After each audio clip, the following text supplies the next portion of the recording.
Good evening and welcome into tonight's broadcast of the Esports Tower Rumble in Overwatch here at the Esports Tower event in Boise. We are broadcasting it from the Game Pants Arena at Boise State, and tonight we've got our Overwatch semifinals and finals here as we wrap up our first day of tournament play. We've got the players on stage. They're ready to go. They are hyped.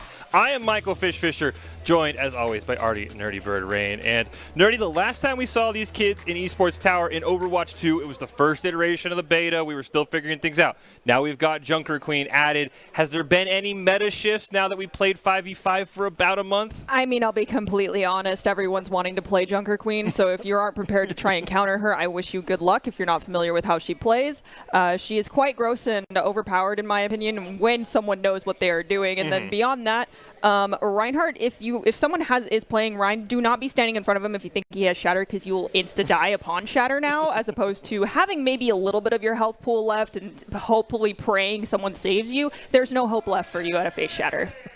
And that was crazy. You know, looking at Junker Queen playing with her, the healing cut on the ultimate is kind of wild. How do you, and you support player when you were at Boise, how do you deal with that? How do you deal with like a tank that has an anti-nade now?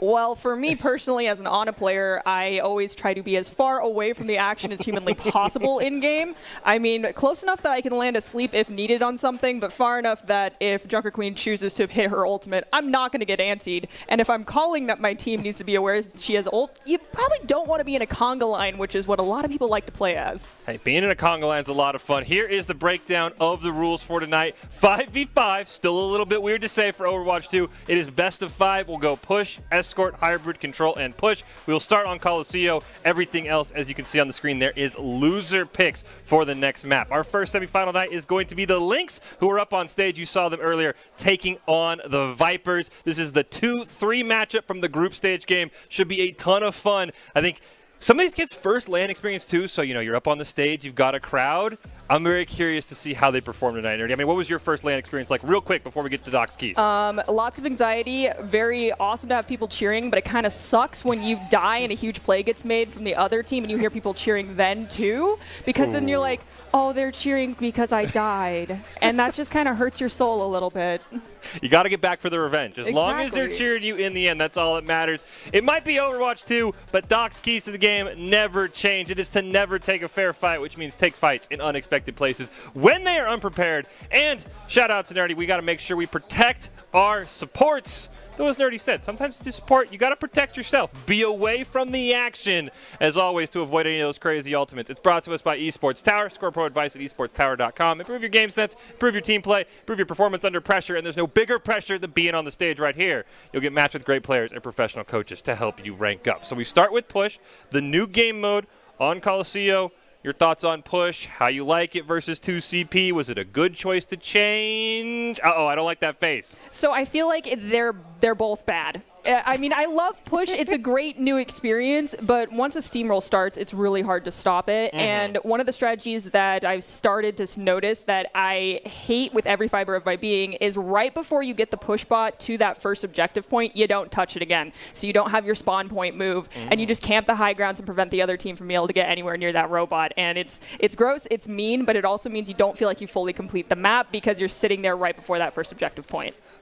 Leave it to gamers to find a way to exploit you. Like, just finish the map. Finish the map. We'll have to see. Let's take a look at our matchup. As we said, we got Vipers taking on Lynx here in our first semifinal of the night. Then we'll have our grand finals after that. Going to be exciting to see here how these teams perform. Again, we haven't seen them since the last time we had Overwatch 2. Here we go for the Vipers here up on the screen. We'll take a look at the rosters. We've got Mafcy, Lyric, Toasty Rapids, Judge, Panda Squad, and Blad on. And then down for the Lynx, we've got AME, Diamond Dog, Fulcrum, Bonesaw, Mango, and Panda. Of course, the Lynx up on stage. We saw them already. They're jacked.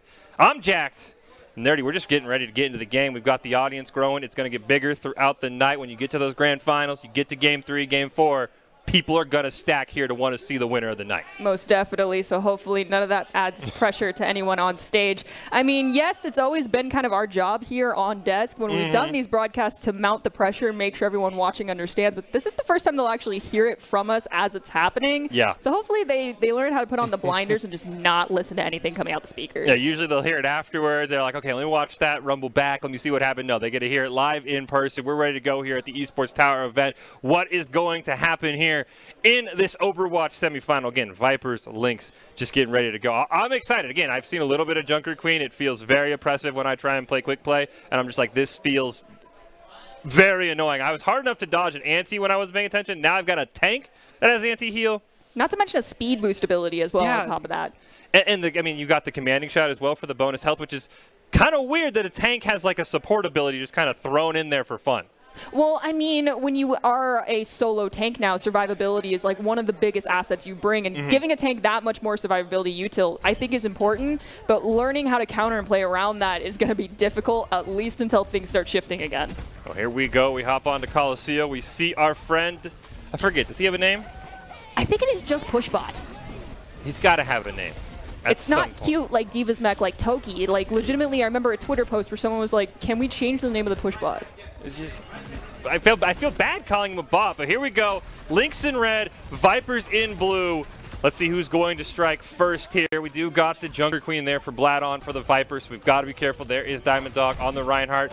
Like Nerdy talked about, you got to dodge that shatter. We see the Immortality Field for Mango already going to go down. That's a huge cooldown burn for the Lynx. They've got to be careful. It looks like AME incoming. They're just going to retreat. They're going to look to line of sight as these cooldowns come back for them, Nerdy. Here comes the full engage, so they don't jump on top of him. Bladon's the first one to go down. We see a stick come out as well. Not able to pick up a kill, and it's actually the Vipers who are sent retreating without their solo main tank.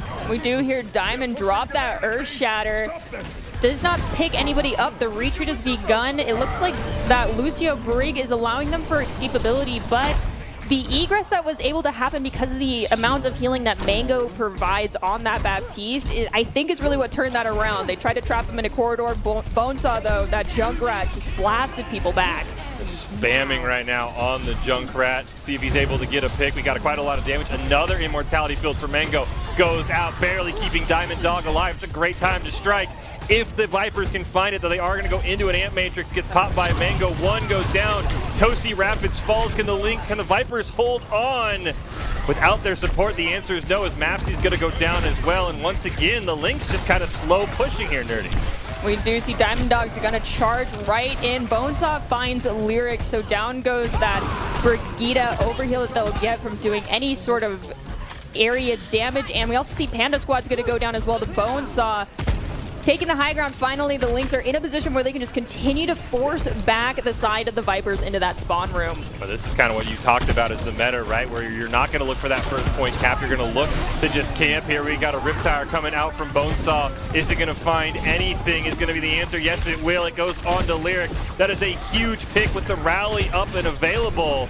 So that'll be a reset here. But the spawn is very close, Nerdy, so they've got to be careful they don't overextend for the Lynx.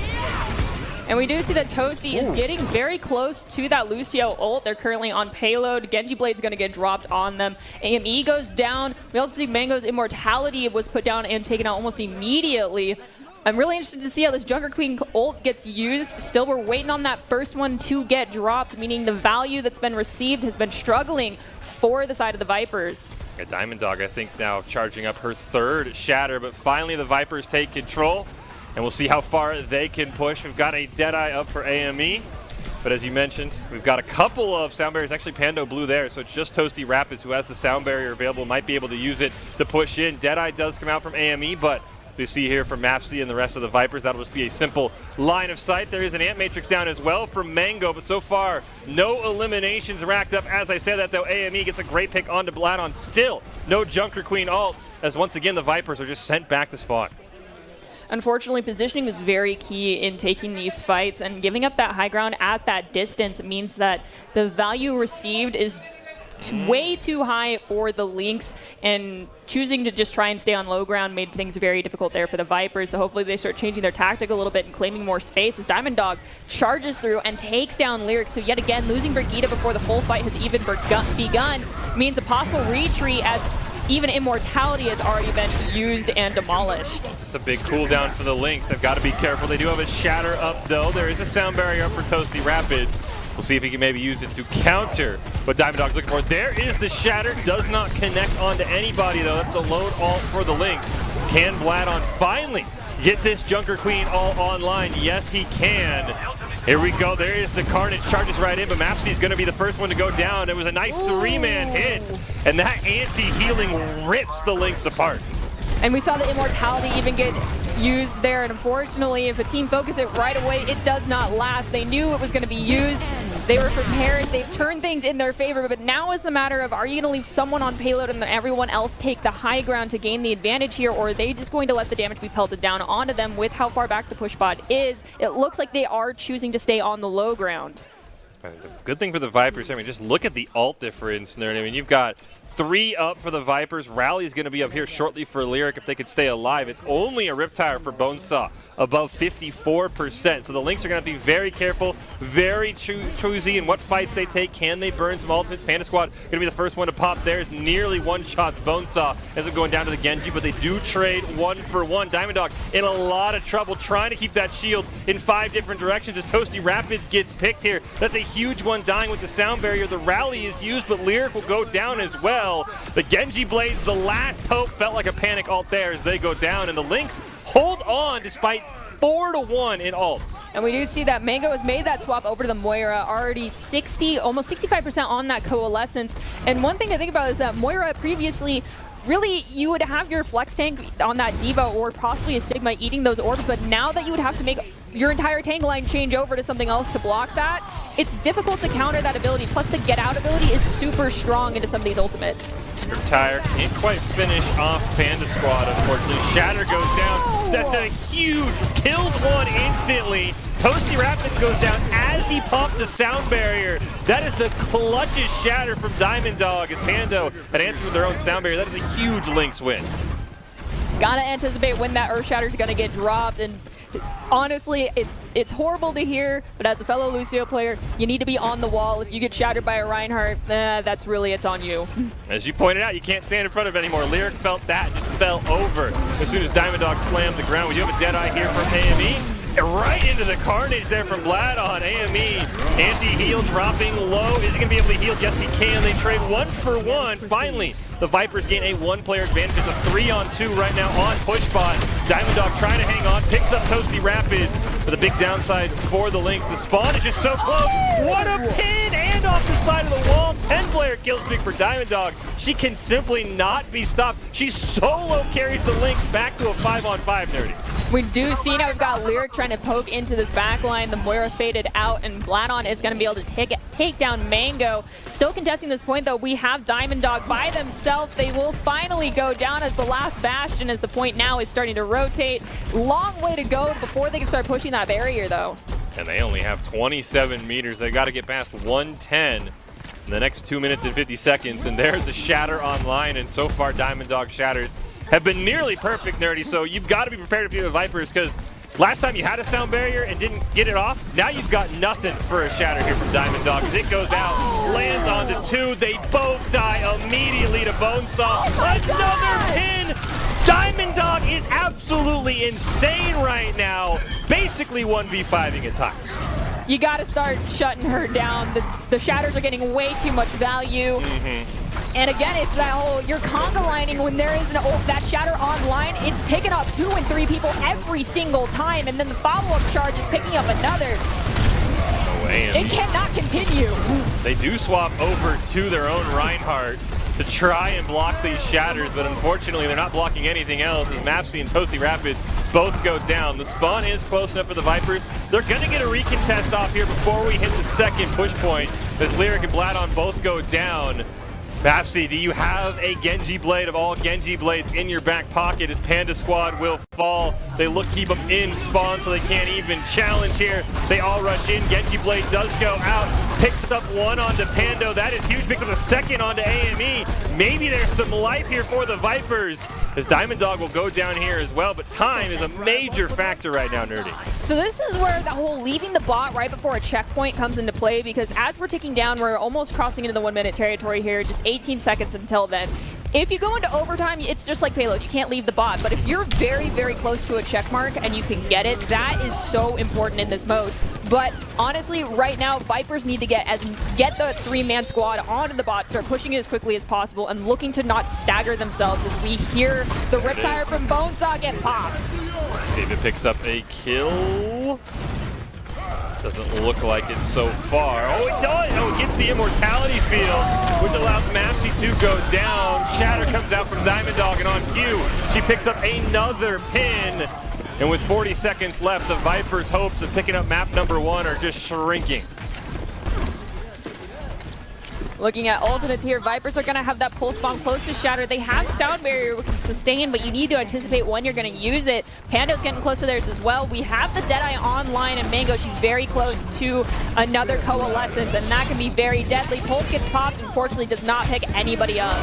Oh, Mapsy goes down to that Deadeye you were talking about. There is a counter 3-man shatter from Vladon. This could be an opportunity for the Lynx and for the Vipers to finally strike back. Pando throws out the Sound Barrier, killed before he touches the ground, and, well, I could say there's hope for the Vipers, Nerdy, at least. Now things get very challenging as someone has to constantly remain on that bot. So you go down from a 5-man squad to a 4-man squad because you've got to push that damage further forward and keep that one person who's on the bot alive as long as humanly possible. So that means focus firing, taking fights early, making sure they can't push forward easily. But the Coalescence here from Mango might just be the thing they need as they lose AME, and Bonesaw is managing to take out Lyric's Immortality. Oh, Mango tried to greed for the kill, and Mapsy couldn't quite find it. Goes down. Punch to the face from Bonesaw, though, does take out Lyric, so it is a 3-on-3, making a 3-on-2. Can Mapsy and Toasty Rapids sustain on this point for their team to get back? They'd have an Ant Matrix if Lyric can make it back into the fight, but it's not looking good. It's up to the solo Genji, trying to buy some time. And the Lynx will pick up game number 1 here in our semifinal. It felt pretty Lynx dominant, though. I think they did a great job of pushing. And then, as you pointed out, there's just no way you can push 110 meters in 18 seconds.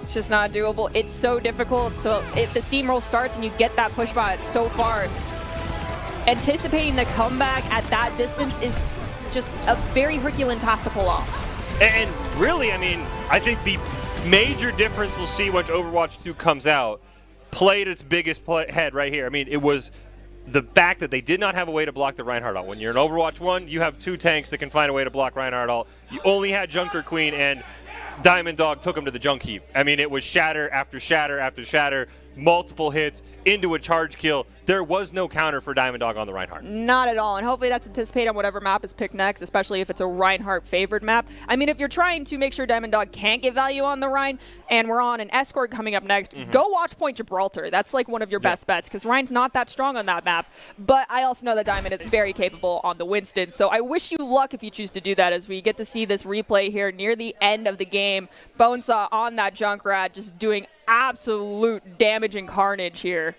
Yeah, I mean, Bonesaw was, maybe the biggest recipient of those shatters. A couple of them, triple kills going out when you're stunned. You can't dodge the grenades at all. I mean, I just thought such a well-played game from the Lynx. I mean, as you said, it's got to be in either anti-Rhine map. We saw Vladon on the Rhine at the very end. Did pick up a 3-man shatter. Was very impressive.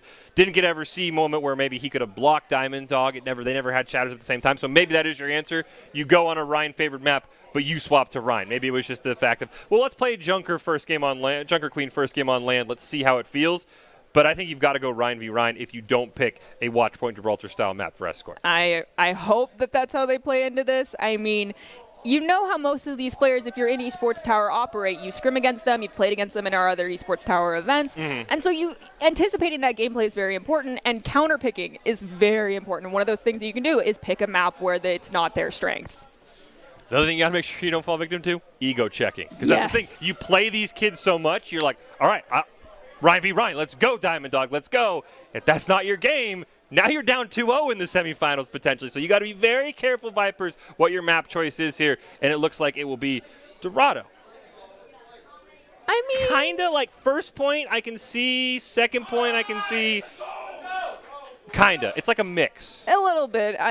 In this case, definitely defending, it's going to be interesting with the rotations you have to hold, considering you do only have one tank. You don't have the advantage of playing split anymore. If your tank rotates, odds are everyone has to rotate unless your DPS are really good at using natural cover and there's no one diving them, in which case you might just want to go brawl and hold underneath the bridge.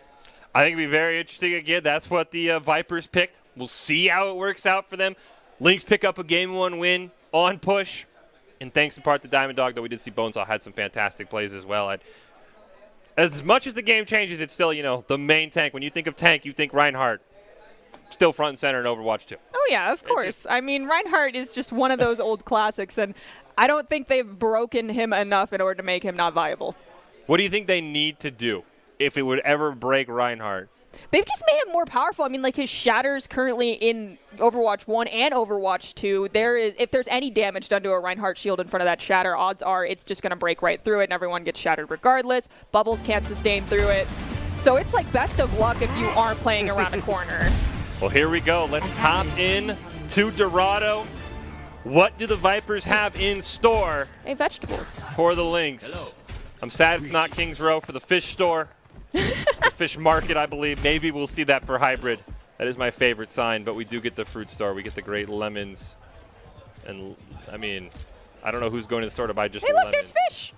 Those are some sad. Let me look at these fish.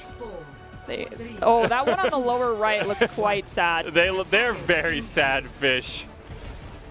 48 kilogram, that's fine with me. Oh, we got some. Okay, I got some peppers. We're good. I was like, I'm not buying lemons at the store unless I'm using them on the fish. But let's see what these teams will do, how the Lynx and Vipers will fare in game number 2 of our semifinal here at the Esports Tower event in the Overwatch Rumble. And we do have actually a tank swap up here, Nerdy. It'll be double Winstons, which, as you mentioned, we know Diamond Dog very strong on that Winston as well, though she was dead. So maybe Vladon's found his counter. And we do have payload pushing into that choke point I was talking about under bridge, and having to go with the Winston here means dive in and dive out type of gameplay. Diamond's going to go for the challenge. It's not taking a whole lot of damage. We hear Bonesaw also on that Torbjorn. Pando's going to go down. Zenyatta is great, but still, you're very squishy at the end of the day as a Zen. It's only the supports left for the Vipers, though Toasty Rapids heard the call out. And just for you, Nerdy, got a kill on to Diamond Dog, though. AME's not having any of that. Picks up one onto Lyric. Can he find the other one? Looks like the respawns have come through, but once again, the Vipers just not finding success trying to dive with their own Winston right now. Sonic has gone out, so I do believe AME knows that those DPS are on the upper left-hand side. Diamond's now taking control of this payload. Sojourn's poking over here on the right. I do believe Vladon is there as well, looking for an opportunity to engage. The engage has happened. Bubble gets dropped, but Vladon gets very low on health. Bonesaw down. Bonesaw also finds Mapsy, though, because of that turret and Zenyatta Discord Orb. It's a great turret placement just around the corner here. We hear the Dragon Strike go out from AME. Doesn't quite pick up anything, however, and now the Lynx will just try and sustain it. Vladon forced to run away. Panda Squad put to sleep as well by Mango. But so far, everyone will disengage. We got a great anti-landing on the Panda Squad. Can they find the kill? Yes, they can. Pando picking that one up on the Zenyatta. The Nano is going to go out onto Vladon, try and build that Primal Rage, but unfortunately, just not able to find much success as Toasty Rapids will go down and the Vipers forced to reset again. Nice sleep, but that's about all Lyric gets before they collapse to the floor. Unfortunately, Lyric and Toasty did get split there, going into 2 different locations and picked off one by one. But when you're the last 2 standing, you can basically guarantee you're going to die. It's better to int faster so the reset comes faster for your team. Basically a near mirror matchup now. The only difference, the Genji versus the Torbjorn here in Mapsy and Bonesaw. But those turrets have been fantastic. We'll see what Bonesaw can do with them. They've really just stopped the Vipers Dirty from pushing behind this low choke because the turrets just annihilate them when they dive in. Every single time that engage happens, we hear Bonesaw immediately just go after that shield, engage onto the Winston, and make sure that they have to just get out or they are deleted. And there is that Molten Core as well as Primal Rage getting popped. Panda Squad's going to go down to Bonesaw's ultimate. Diamond does go to sleep, but gets woken up instantly. So unfortunately, Zenyatta, you are the next pick. Toasty Rapids does have the Tranquility online. We'll see if he's able to use it. Bonesaw another turret kill. He does end up trading his life out for Lyric, but those turrets, I mean, the problem with dive is they just don't find a way to hit the turrets, Nerdy. One thing we did just hear cheering for was Bonesaw got a hammer kill onto the Ana. Nicely done. Ooh. Hey, they finally got the turret. Good. They've only got 30 seconds left is the problem. At this point, though, they do have the Winston ult as well as Transcendence, and we're about to have a Nano Blade, but the Genji cannot die as they're antied right now. That's not something you want to be seeing so early on. They recover. Nano gets dropped onto Diamond Dog. So now it's time to make a decision. Who's your next target? As we see Discord orbs getting popped and Diamond's just going after Lyric. So there goes Nano Blade. Lyric and the squad both go down. Here comes the Dragon Strike. Here comes the Dragon Blade from Maps. He's got to pick up a kill, but a great Transcendence answered by Pando. Can't hit the Zenyatta. And the Genji all alone will go down. Once again, going to trade off their life, but that is it. What a hold by the Lynx. Anything for the Vipers, Nerdy, that they can do for, I mean, would be a miracle hold to win this map? Honestly, I think it's time to start doing a little bit of wall and maul. Get that Mei out, be ready for the choke. Just do a little bit of poke damage from the high ground, but as soon as that payload starts to round that corner, go underneath and start doing damage from there. Wall off the one person who's going to engage by themselves or the two people that will, and call the squishy target, take them out, take out the next person. And maybe call the turret too, because I mean... Yes, if there's a turret on payload, don't let it sit there and just deal damage to some poor soul who does not know where it's at. Bonesaw got, I mean, like 2 beyond the grave kills, just dies, the turret's just chilling, you forget about it, you're like, oh, Torbjorn's dead.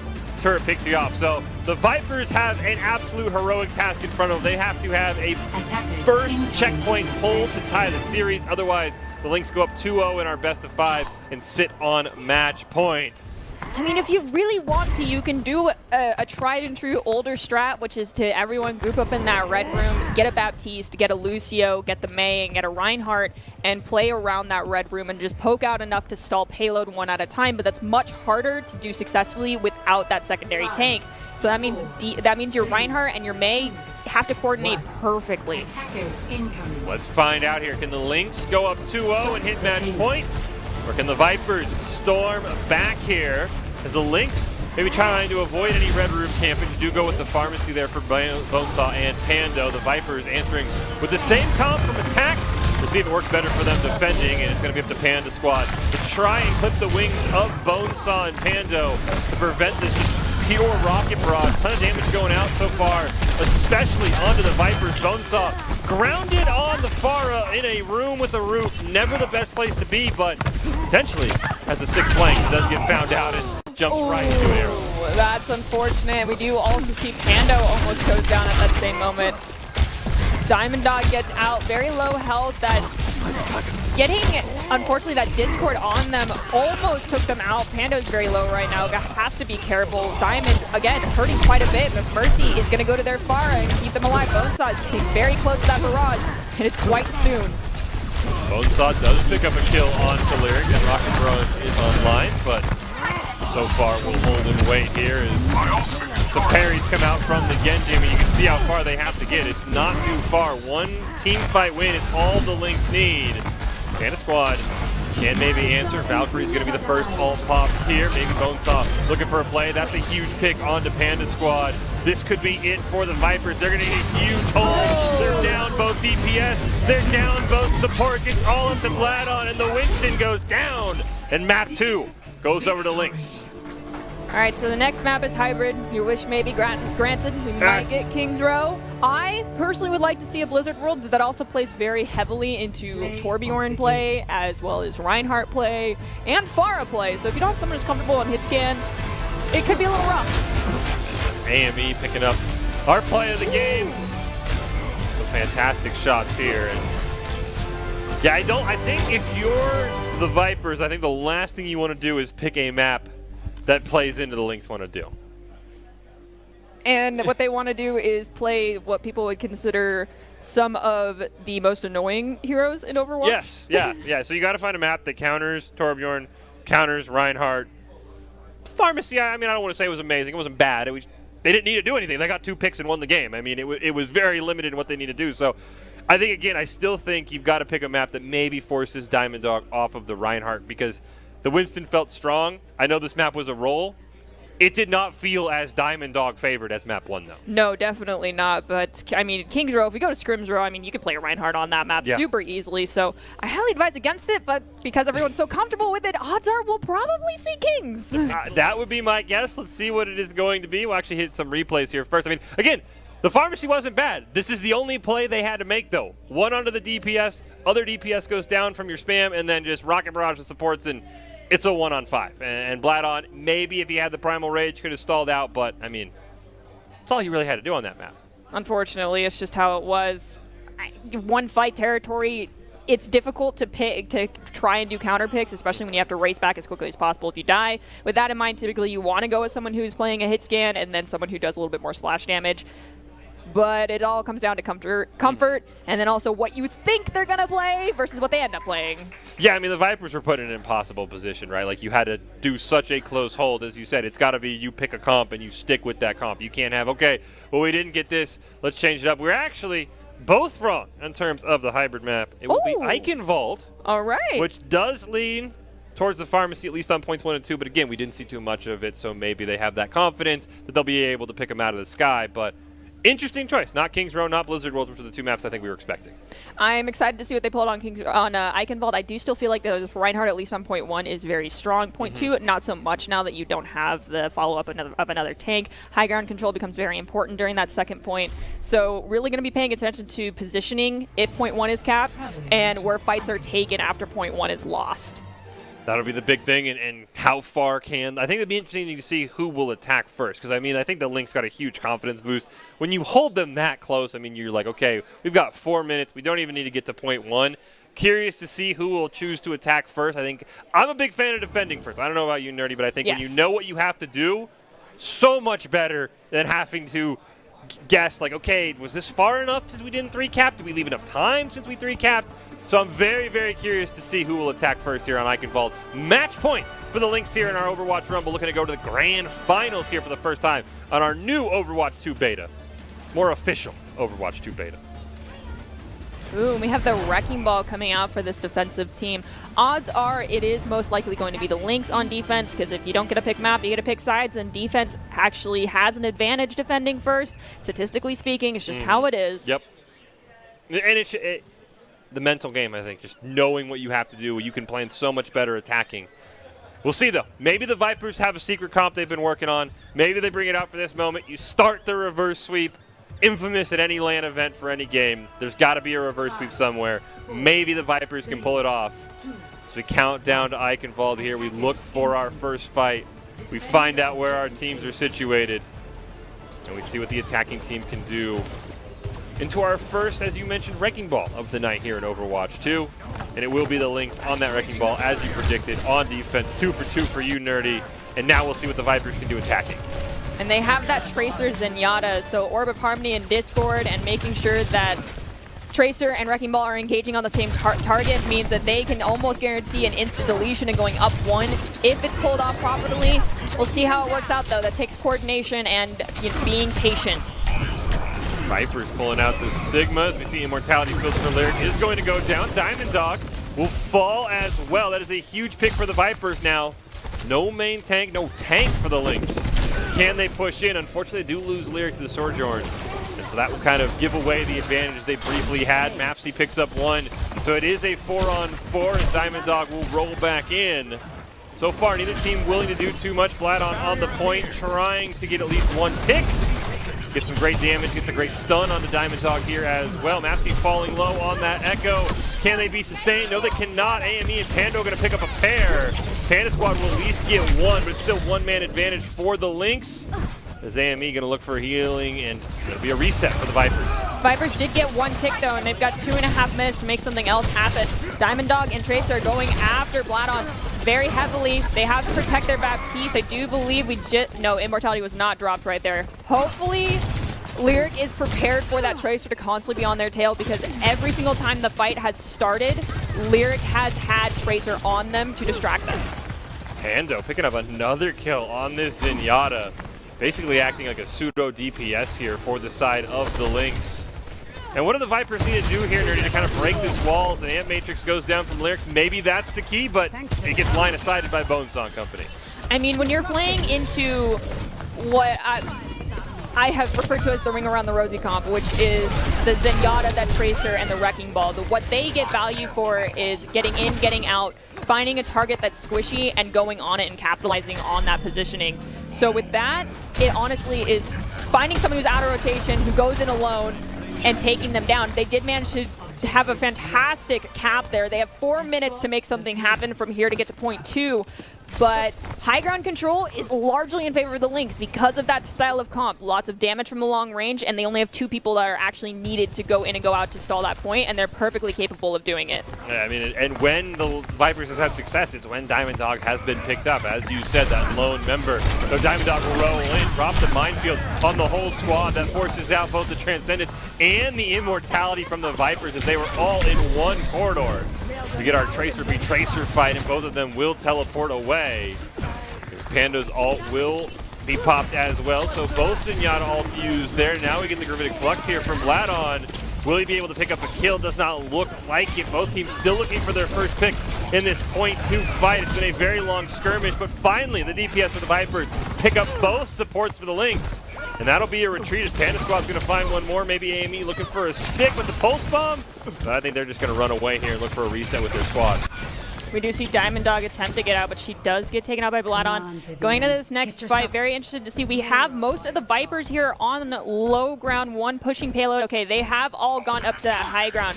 Panda Squad has Dragons on line, so if people try to take over that high ground all from one direction, it's going to be a rough time. Bonesaw trying to even look up to that high ground takes a ton of damage. AME does have the Pulse Bomb, maybe looking for a stick potentially on the Panda Squad with those Dragons, as you mentioned. His Dragon Strike will come out here. Looks like Lynx should survive as Diamond Dog back on that tried and true Reinhardt. See if she has as much success as she had on a push.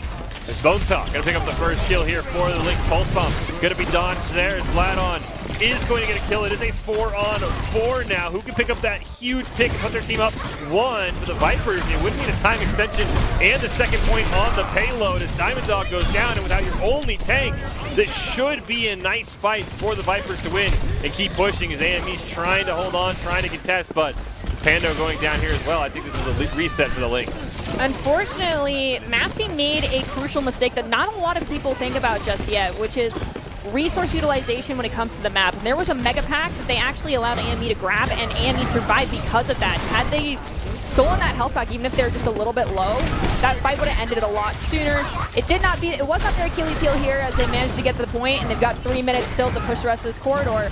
But now we've got Reinhardt into Sigma in a very, very small space. See if Diamond Dog can build towards this Shatter. Here's the Critic Flux go out. Diamond Dog is going to go down. Best way to prevent the Shatters is just keep killing her on repeat. And that's what the Vipers have done. I think they'll have to deal with her one more time as Diamond Dog does respawn.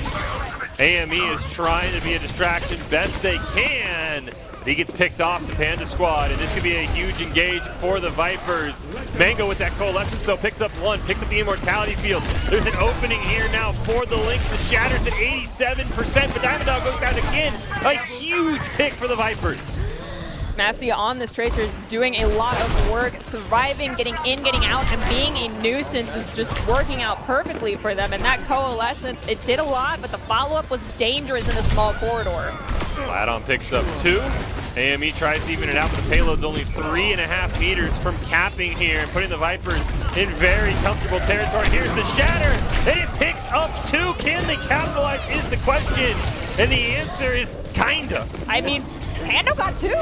It's unfortunate they lost Diamond Dog, so there was no third kill with the charge, but I guess they survived long enough, so it worked.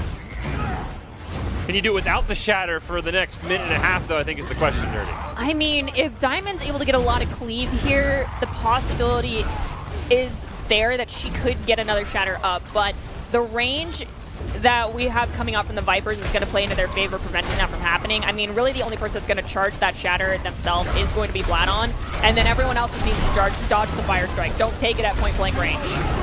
Vladon is closer to the Shatter if we get to that. As Diamond Dog goes charging in, it's now all alone. As Bonesaw and Diamond Dog both go down, it's now a 3-on-5 for the Lynx here, trying to defend, get those respawns in. They do have defender advantage, so the respawns are right there. Mapsy barely survives. Deadeye is going to come out. Can we find more than one? We can't even find any. AME goes boom. Diamond Dog back trying to hold it down. Immortality Field from Lyric gets dropped, immediately taken out. Toasty Rapids, though, with a kill on the Diamond Dog. Feels like that should secure the point for the Vipers. You can't get much closer. And they 3-cap to guarantee overtime at the worst. I mean, 38 seconds on the clock, you take it. Anything's better than nothing. Now, outside the first point where the Vipers had some issues, finally once they started picking Diamond Dog on that Wrecking Ball, things got going. I mean, I thought they were dead to rights when Diamond Dog pinned them all with that minefield right on second point. I thought this was a reset. Lynx are going to set up, but they couldn't win that fight. They set up high ground control, and as we know, high ground wins. Most definitely. And I mean, Eichenwald, it's still Eichenwald. It's a map we've had since Overwatch 1, I think, at the very beginning. And so you understand you need to make sure you know where people are coming from, and the best way to do that is taking the high ground. And when you play a range comp like that, it can be very powerful. And I will agree, I thought the fight was lost, but popping both defensive abilities, the Immor and the Trance, ended up working out. Not normally something you want to be doing, but I guess that was the strategy, and it worked. When you conga line into a minefield in a staircase, it's really the only way you can survive, I feel like. And fantastic. I mean, some of the Immortality Fields had been a little early at times from the Vipers, but that one was perfectly timed here. That computer looks older than mine, and I'm pretty sure Overwatch 2 is set in the future. So I guess that means technology is just simply going to go backwards, which I'm not a big fan of. Nor am I. I'd rather not go back to a gateway. Yeah, I mean, that looked like a computer I ran in like the 90s. You know, I don't want to go back to that, but we see what the Lynx can do. Again, best case scenario, if you're a Lynx fan, they force overtime. They've got that momentum. If you're a Vipers fan, you prevent them from 3-capping.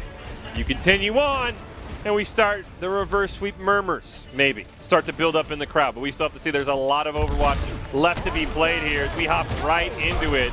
How fast can the Lynx get the payload moving will be the question. It took the Vipers nearly the entire 4 minutes before they finally broke through. But with Vladon going down, it might not be even close. Immortality Field drops as Lyric and company will have to retreat, though.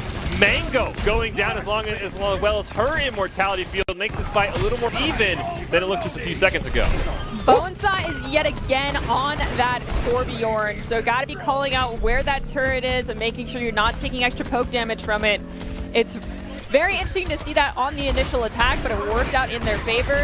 You see Immortality get popped as well. Bonesaw is hungry to find this Baptiste, but Vladon will make them pay for that greed. Toasty Rapids take down Mango's Immortality Field, and she falls shortly after on that Baptiste. The turret's not as much of a problem. They're going to get this one, and it will be a reset for the Lynx. So they did get 2 ticks up to 96%. That close to being able to keep moving on the map, but they've now got to get another 33% here, Nerdy, if they want to keep playing. I think someone actually stepped off the point right before it capped because they saw someone. No. That is unfortunate. At least there's plenty of time to make it happen again. Here we go. Lynx going to charge right on top of the point. Mapsy gets a great flank onto that turret. Immortality Field from Lyric, though, is going to be taken out. Ant Matrix goes down from both the Baptistes. We'll see if we get a pick here, and it will be on to Bonesaw. Great pick there by Vladon. And that might force a reset here as AME's trying to hold on. Does have a flanking Deadeye, but will go down. And now Diamond Dog and company, I think, have to choose between a quick death or a reset as both their DPS are respawning. And they dodged the Gravitic Flux. That's a huge Gravitic Flux blown in a 5-on-3. Unfortunately, and using an ult on a 1 fight seems completely unnecessary. I mean, everyone hits Q. If you're not communicating enough of whether or not the fight's won or lost, it happens, but really got to avoid doing that because Gravitic Flux, especially in conjunction with Panda Squad's Dragons, could have been absolutely massive. I want to say Diamond Dog got a Flame Strike pick and it caused some panic of, oh, maybe this fight's not over. Here we go. Deadeye's going to start the fight here for AME as the Immortality Field from Mango will go down. And Mango will take out Lyric's Immortality Field as the Deadeye goes wide right. Golden Core all over the payload. The Shatter this time from Diamond Dog with a few blocks we've seen all night. And we keep playing, though. Mapsy will go down to that Molten Core, and the payload unlocked for the Lynx. They really didn't have to take much of a fight as the Vipers just kind of gave it to him. Toasty Rapids going to go down here. Nice pin from Diamond Dog. And now the Lynx can start escorting this payload and look to have a time advantage in overtime. We've got 3.5 minutes. I think the Vipers initially capped with almost 4 on the clock. The Vipers did not lose a fight on point 2. I know that much. So this is a big test for the Lynx. They've got to win 2 fights, cap right away. The Vipers made up a ton of time on point two as we get a bit of a battle here. These Tracers have been absolutely brutal to both back lines. As we see here that we get the recall. Still trying to hunt down Panda, who does have the sound barrier.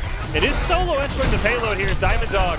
Caught out, trying to go for the 1v3. Had Mango by her side, though, as the Immortality Field goes down. Bonesaw will pick up one, but I don't think the Lynx are going to do too well. And Max is doing a great job just stalling for time at this point, picking up a couple kills as we do see the Vipers get the wipe onto the Lynx. I mean, one thing that's really interesting to see is, you know, it's a standard strat to leave your Lucio on payload and have everyone else go high ground. But your Reinhardt typically wants a Lucio right in their pocket to use that amplification to get them out of the way of a lot of heavy damage. And so leaving Lucio on payload might have been the reason why we lost Diamond Dog there. We have Critic Flux get popped.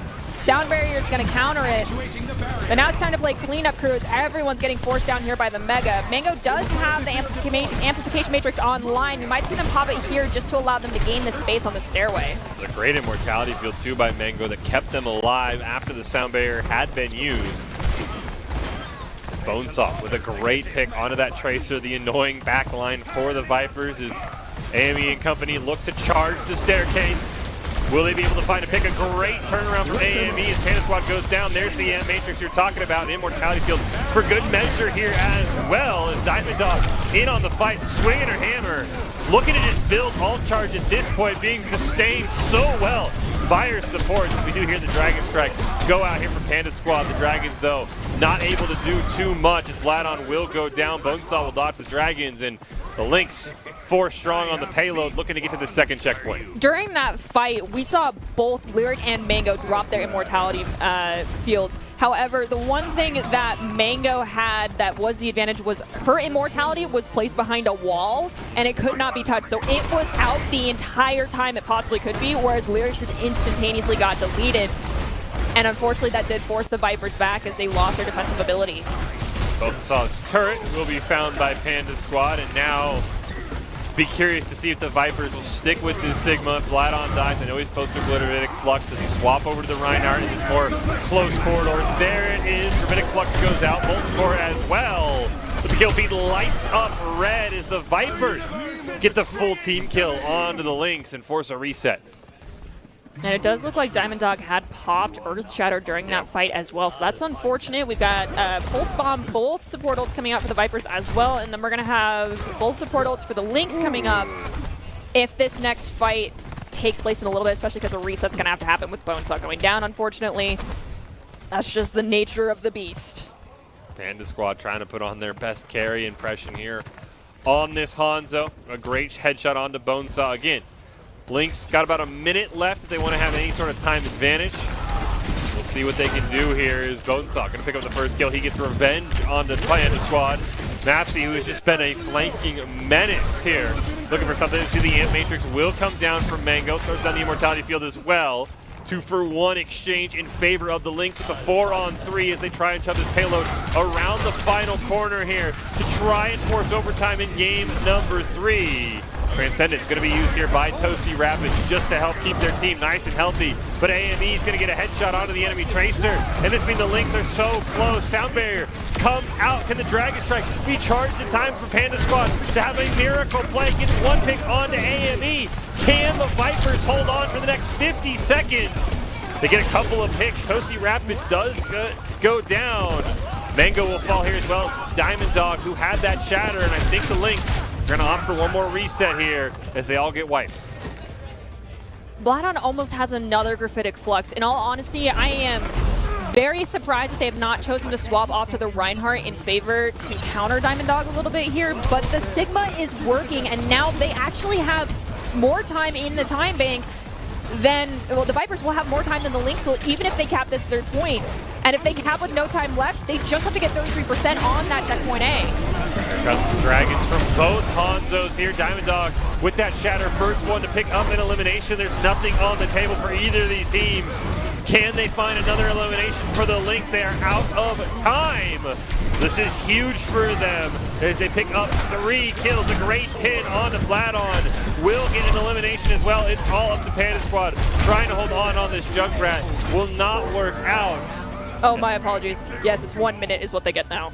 So the Lynx get 1 minute, the Vipers get 138, but the Lynx 3 cap with just a nick of time left. Depending on how quickly the fights go here, that actually could end up being a entire 1 fight difference for the Vipers. If they decide that they go down 1 and reset quickly, then they'll get a second fight. But if they choose to go in down 1, then it's going to be a 1 fight. That is it in both cases. And the Lynx, at least in the first round, were a lot quicker getting on the point. I mean, they hopped on 1 fight. We're at 96%.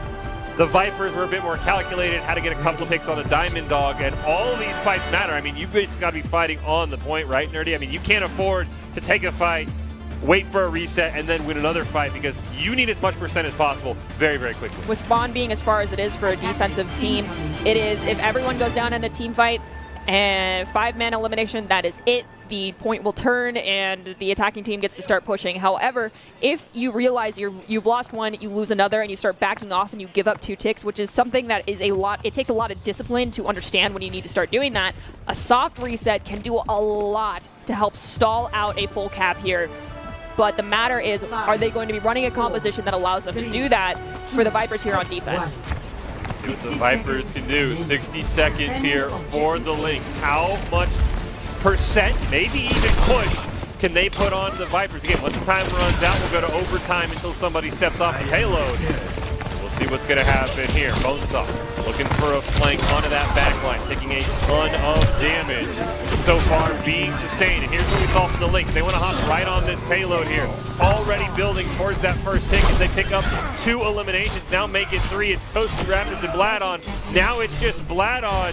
And that 5-man wipe you talked about here, Nerdy, might just happen. And this looks like it's going to be a full cap for the Lynx. There is no one that can contest in time. So now it's a matter of how are you going to choose to stall at this payload? And I really thought we were going to have Bladon stick with that Sigma because the Sig-9 could be so strong here in overtime. But instead they're going to go with that D.Va, which is an interesting choice. I mean, D.Va can take out these barriers with the help of their team, but this comes down to now is Bladon going to get the assistance they need to sustain and get the picks necessary? One thing for the Vipers is they should have uncontested high ground. Of course, in overtime, somebody for the Lynx has got to stay on the payload. Nasty picks up 1, though. Diamond Dog will take Bladon out of the mech. See what the baby D.Va can do here. Diamond Dog is switching over to that Winston. AME is going to pick up the baby D.Va. That should allow the Lynx to keep pushing. Diamond Dog up to the high ground, picks up another one. That's a 1 fight, and the Lynx are going to get precious meters here on this payload. We can see Panda Squad is on bridge, and unfortunately that might be their undoing. They're going to try and survive and get away from Diamond Dog here. They do. But now high ground control is all in favor of the Lynx. They don't really have Mapsy on that Tracer to be that annoyance to Panda, who's hanging out on the payload. Coalescence will be used. Toasty Rapids, Panda Squad going to go down. Mango with a pair of huge eliminations for her team. And this might even mean second point for the Lynx in overtime. And I think, yeah, they only have used that Coalescence. They're still going to have both dragons online, so Genji Blade and Dragon Strike, but Maxi unfortunately looks like they have decided to int to reset because they're too far away from the payload to do anything. It's understandable. Fastest way to get back to your team without being caught out. But now that means it's a 4v5 very early on here. Primal Rage from Diamond Dog popped almost immediately as they realized that the Genji Blade will come out from Bonesaw. He'll pick up 3 with that all. A huge pickup here. And are we going to see a 3 cap on a 1-minute time bank? We might. When they had lost out on their Genji, their Panda Squad should have popped dragons and paid the ultimate because they were down 1 to try and give them a slight advantage. So now they're using it to try and gain phase here, but the counter dragon is really going to do a lot of damage. AME finds Mafty, we hear Sound Barrier get popped, Hanzo goes low, AME picking up 3 for themselves. Bladon finds Mango, but is it too little too late? Bladon does pop the self-destruct, is able to pick up 1. But I mean, look how close this payload is. 3 meters away from an overtime 3 cap, and as Diamond Dog and Pando combined, take out Bladon here. Panda Squad trying to crouch on the payload, be a nuisance, keep this from pushing any closer. Keep it contested, but it's also going to buy time for the Lynx respawns to come in. They just need a couple more eliminations to the Lynx, and they'll get the 3 cap. As Toasty Rapids will go down, gets back in the fight. Panda Squad looking to barely stay alive. Nasty now will go down. This could be the opening they need, Nerdy, as they push forward. One more elimination, and the Lynx will have done it. But they just can't find the damage because they have to stay on the payload. They can't spread out. And we hear Coalescence get popped. Toasty Rapids and Lyrics both go down. Pulse Bomb does find Pando. Panda Squad, though, goes down to back toe, and they're just flat on here on payload. They're getting pushed back by Primal. Toki goes down, so it's just Pilot. Pilot also goes down. 1 minute on the time clock, and with that, the Lynx still get a 3-point cap. Wow. That, I mean, they've got to be wondering why they couldn't do that the first time. Imagine if they only had a minute to start. They could have had tons of time in the time bank if this was the first one. But still, a minute 30 is not going to be an easy time to 3-cap on. Not at all. I mean, yes, the Lynx somewhat made it look easy, but it's not by any means. And I think this is the time. I know we both agree defense is better. And not to sound like a hypocrite, but this is the one where defense feels worse, right? Because you're like, oh, I have to 3-cap on 98 seconds? Like, this is where defense, I think, builds a lot more anxiety for the Vipers because they know their final goal, and it is not an easy one at all. Most definitely. All right, we'll see what we can do here. Again, the Lynx hold on here and prevent a 3-cap. They will win this series. They'll move on to the grand finals, which are coming up next in our Overwatch Rumble here at the Esports Tower event. If the Vipers are able to win, they can at least force a map tie and keep this series going. But, I mean, anything's possible. And as you said, Nerdy, the Lynx made it look easy. But if we saw 2 3-caps in overtime with a total of 2.5 minutes on the clock, I'd be flabbergasted here on the caster desk. As would I. I would be very happy about it. Yeah. You want it to happen, but you just know it's going to be a tough task. It's a Herculean task, honestly, for the Vipers. What can they do? They need to get on this point fast. They need as much time. Oh! That's how you do it.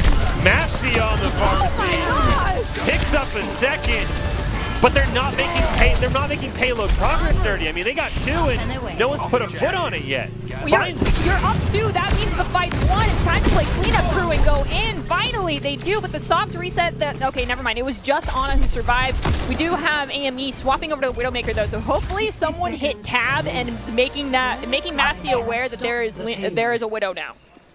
60 seconds left for the Vipers. So much more time than the Lynx had, but they've got to make sure these fights are clean. And based on AME's crosshairs here, what can they do? 30 seconds. I mean, the worst part is the gate takes 20 seconds here to open. That's just 20 seconds the Vipers lose. Panda Squad, 1 to the dome, and AME has his team up 1. Can they keep pushing? Can they get a clean fight win here? That would basically be game over for the Vipers, so they have to look for a soft reset here to get their DPS back in the fight. And they're currently being split by the defense here. Not something you want to see, but Mango's going to go down to the Lynx. Pando gets very low as well. It is just AME, Diamond Dog, and Bonesaw. AME and Bonesaw both pick up 1 apiece. Payload is still pushing, though. There's 3 on, but gotta make a decision. Do you stay on payload? Do you claim space? And unfortunately, Panda Squad's going to pay the price by staying on that payload. Easy pickings for Bonesaw, but AME did go down before that happened.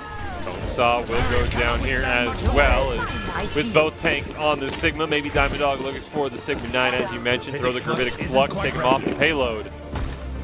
But so far, the Vipers have not been stopped, and maybe the 3-cap's a little more easier than we expected here as Mafcy and Toasty Rapids both go in. But the Lynx are just giving up space on this bridge right now. They are not contesting at all. They're getting pushed quite heavily by Mafcy on that Tracer. We did see a lot of attention was taken by Tracer onto Mango. Mango goes down, Pando gets very low. AME's trying to stay alive, but they have a Tracer diving onto them, so they go down as well. Lyric found Pando earlier, so Viper is pushing very strong here. And that is a full team wipe, and we are hitting checkpoint 2. That's an ace. Nice to see that graphic get dropped. All right. It's a very, very similar story to what we saw earlier. Here we go, Vipers. We've got 67 meters to try and tie this map up, or the Lynx are going to the grand finals. No one can hide from my Infrared sight gonna get popped here. AME's got sight on him. Diamond Dog very close. Looking for maybe a cheeky play here. Both are going to go in. Gets a duplicate onto the Ana. Maybe going to try and look to build a nano. Gets a great anti though. Oh no! This is, the Sigma 9 is so strong. If you don't anticipate, you don't call it's going to happen, people don't play spread out enough, everyone leaves. Lynx nearly had a double 3-cap in overtime. AME will pick up our play of the game, and absolutely spectacular on the Hanzo here at the end of overtime, making sure they get the 3-cap, and they needed almost all of that 3-cap. I mean, we say it all the time, it's even more important now that your teammates are here, but going at it alone is not what you want to do. You can only get so far doing it. We saw there, as you mentioned, the Sigma 9, if you're not expecting it, if your team's not all on the same page, if you're trying to play solo ball, that's going to happen. You're going to get forced off the payload. If you want to increase your chance of success, you want to level up your teaming skills, you got to join Esports Tower. I mean, these teams very, very impressive. The Lynx get it done, though. They move on to the grand finals. Esports Tower really takes time to create teams of well-matched teammates. I want to give a shout-out to Apollo. If you haven't checked out Esports Tower clubs yet, you should. It is the fast track to rank up. So a 3-0 that until that last map felt very one-sided, but that last map showed you what the Vipers can do. I mean, who knows what happens if they tie, how the Lynx feel, how the rest of that series goes, but honestly a phenomenal overtime effort. I mean, 5 points capped in overtime is almost unheard of, no matter how much time you have, Nerdy. Definitely. I mean, it's difficult to make the proper swaps, especially in that last corridor, because I feel like Eichenwald plays into so many different types of compositions and play styles. Understanding when and where you need to swap is huge, and not making those swaps fast enough can result in a lot of just, unfortunately, thrown fights. But we didn't see that happening. We saw a lot of great plays from people, but I feel like the Achilles heel was not understanding resetting and not understanding paying an ultimate when you go down someone. And so hopefully those things get cleaned up in due time, but I do understand when the anxiety is high, the tension's high, your brain's not always working the best. You're already up against elimination. You're trying to do everything you can. I get it.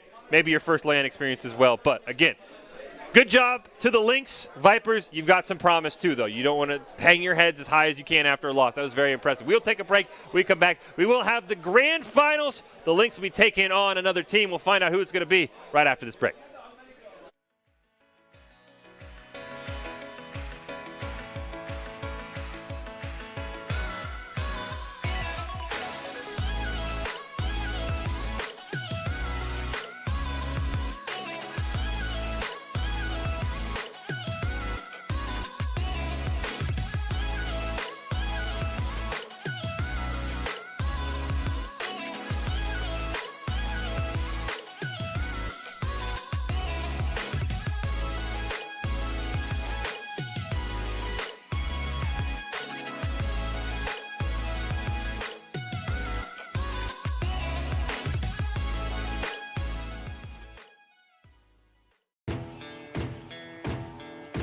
Growing up in Idaho, we have certain rules we live by. First rule, camouflage never goes out of style. And always buckle up. Seatbelts save lives. That's a rule we can all live by.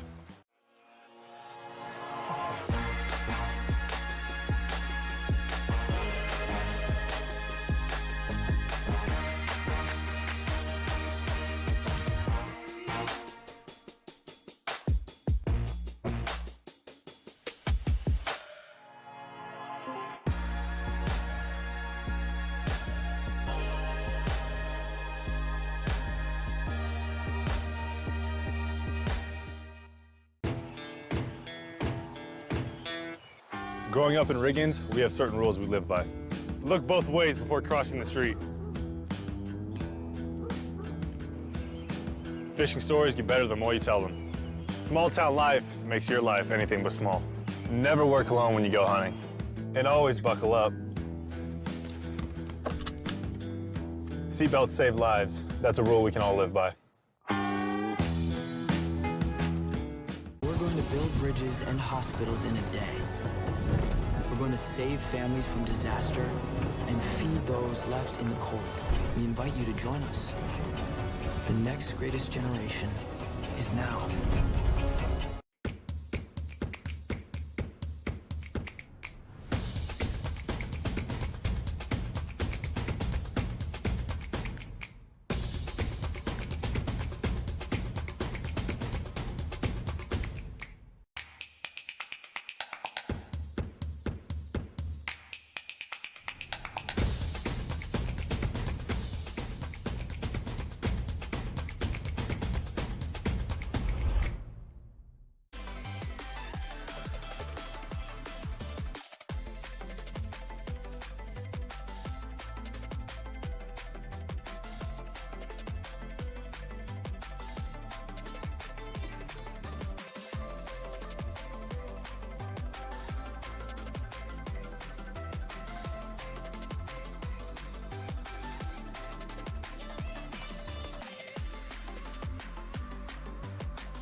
just being honest, I got you here.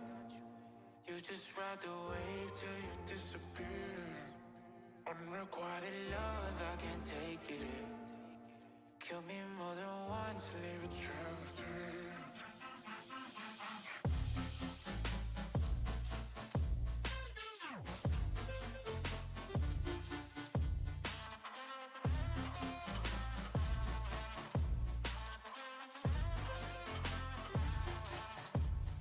Do this often, I think we lost it. I need a break. You're the monster inside my closet, scare me away.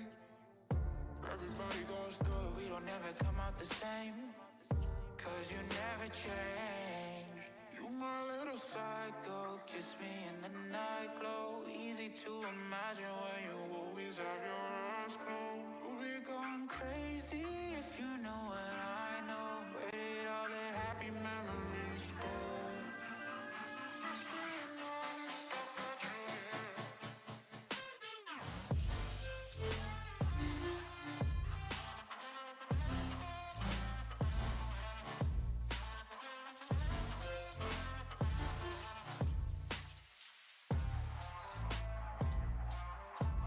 My little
evening, and welcome back into this week's broadcast of the Esports Tower Rumble in Overwatch. Broadcasting it from the Boise State Game Pants Esports Arena. It is jam-packed here for the Esports Tower event. We are ready for our Overwatch Grand Finals here shortly, hopefully. We saw the Lynx take down the Vipers. Barracudas we also saw take down the Scorpions 3-0, and so 2 3-0s coming out. These teams are very confident. Michael Fisher, Artie Nerdy Bird, Rain, and Nerdy. We had some teams from the Barracudas saying, like, we saw Diamond Dog popping off. Like, this Reinhardt scares us. So you got to be feeling good if you're a Lynx fan because, like, you're already in the other team's head a little bit in that solo tank 1v1. Definitely, but then, we also had the big dream, like, telling us, I've been in Sojourn jail. They're not prepared for what I'm about to, whip out in this next best-of-5 series. So I'm curious as to what the counterattack plan is here because Diamond Dog currently is not getting stopped. Yeah, Diamond Dog has been phenomenal on the Reinhardt. Again, big dream, as you said, came up to it personally, was saying, look, I'm going to pop off. They don't know what's coming for me. So excited to see. It will be the Barracudas behind us on stage here. They were the 1 seed from the group stage. We'll see what they can do here in the grand finals in just a little bit. But before we get to that, of course, the Esports Tower has been doing some amazing things when it comes to getting these kids from high school to college, and that involves a ton of scholarship money here. Absolutely fantastic job by Esports Tower. We want to take a moment to congratulate all of the Esports Tower club members who have graduated from the clubs and been offered scholarships across the country over the last 3 months. Esports Tower club members have received over $1.6 million in scholarship awards. Students have not only worked hard on their in-game play, but have worked hard academically as well and have earned these scholarship opportunities. Players that have received these scholarships, talented, hardworking, driven. We could not be more excited to the opportunities that these players are getting, and that some of these players on stage probably earned and are going to earn very soon from their performances, Nerdy, because it has been absolutely phenomenal so far, and I can't wait to see what we get from the Barracudas. Definitely. I'm really excited to be able to watch this next game. Of course, we're starting out on Push, which can be a steamroll either way. Very interested to see what map we start out on, if it's going to be Coliseum again. It will be Coliseum, yeah. All right, so interested to see if people are actually going to take fights early or if they're just going to sit back and wait on the bot, because that did not work in favor of our Viper squad earlier today, but it did work out for the Lynx when they initially did it. So it's a little bit of a 50-50 on that one so far. I think the big question for me is going to be, will the Barracudas main tank just go straight Ryan? Right, because I think that was the big issue the Vipers had is, okay, Junker Queen, let's try her out. Didn't really work into the Reinhardt. I mean, they had some absolutely fantastic carnages, had some great, I think, 3-man antis, but it does not match the Shatter, as you pointed out, between breaks. I mean, 3 point-blank Shatter kills for Diamond Dog as well. So, I mean, I'm curious if we go Ryan versus Ryan. But before we get into the grand finals, we do have Doc's keys to the game here to let us know what we got to do. See, Doc is in your face. It's grand finals time. And his keys for Overwatch 2, you got to protect your whiny supports. Complain that Overwatch 1 is better. I think your off-tank friends will be doing that. And use the unexpected pull strategy on Push, which, look, I'm not going to question the madness here. I have no idea what the pull on Push strategy is. Nerdy, do you have any idea how we're going to pull on Push? Not a clue. Don't question Doc's madness, though. That's what we got to say. We also don't question Esports Tower. You can score pro advice, esportstower.com. Improve your game sense, improve your team play, improve your performance under pressure. You'll get matched with great players and professional coaches to help you rank up. I mean, I know Overwatch is Doc's. That's how I imagine Doc will look at the computer when he plays Overwatch 2 for the first time. Just absolute confusion. He's like, what happened to my other player? Where's my other tank? That's how I imagine Doc's face the first time he booted up Overwatch 2. Most definitely. He's like, what? Who's this? I'm like, who's? Yeah, that was Doc's face when he opened up Overwatch. He's like, what's a Sojourn? What is that? Who's that? What do you guys mean, Junker Rat? Why is Junker Rat a queen now? I absolutely adore this picture of Doc. It's so fantastic. I absolutely love it. Absolutely. Just. It's the grand finals. Doc's making sure you're following his keys.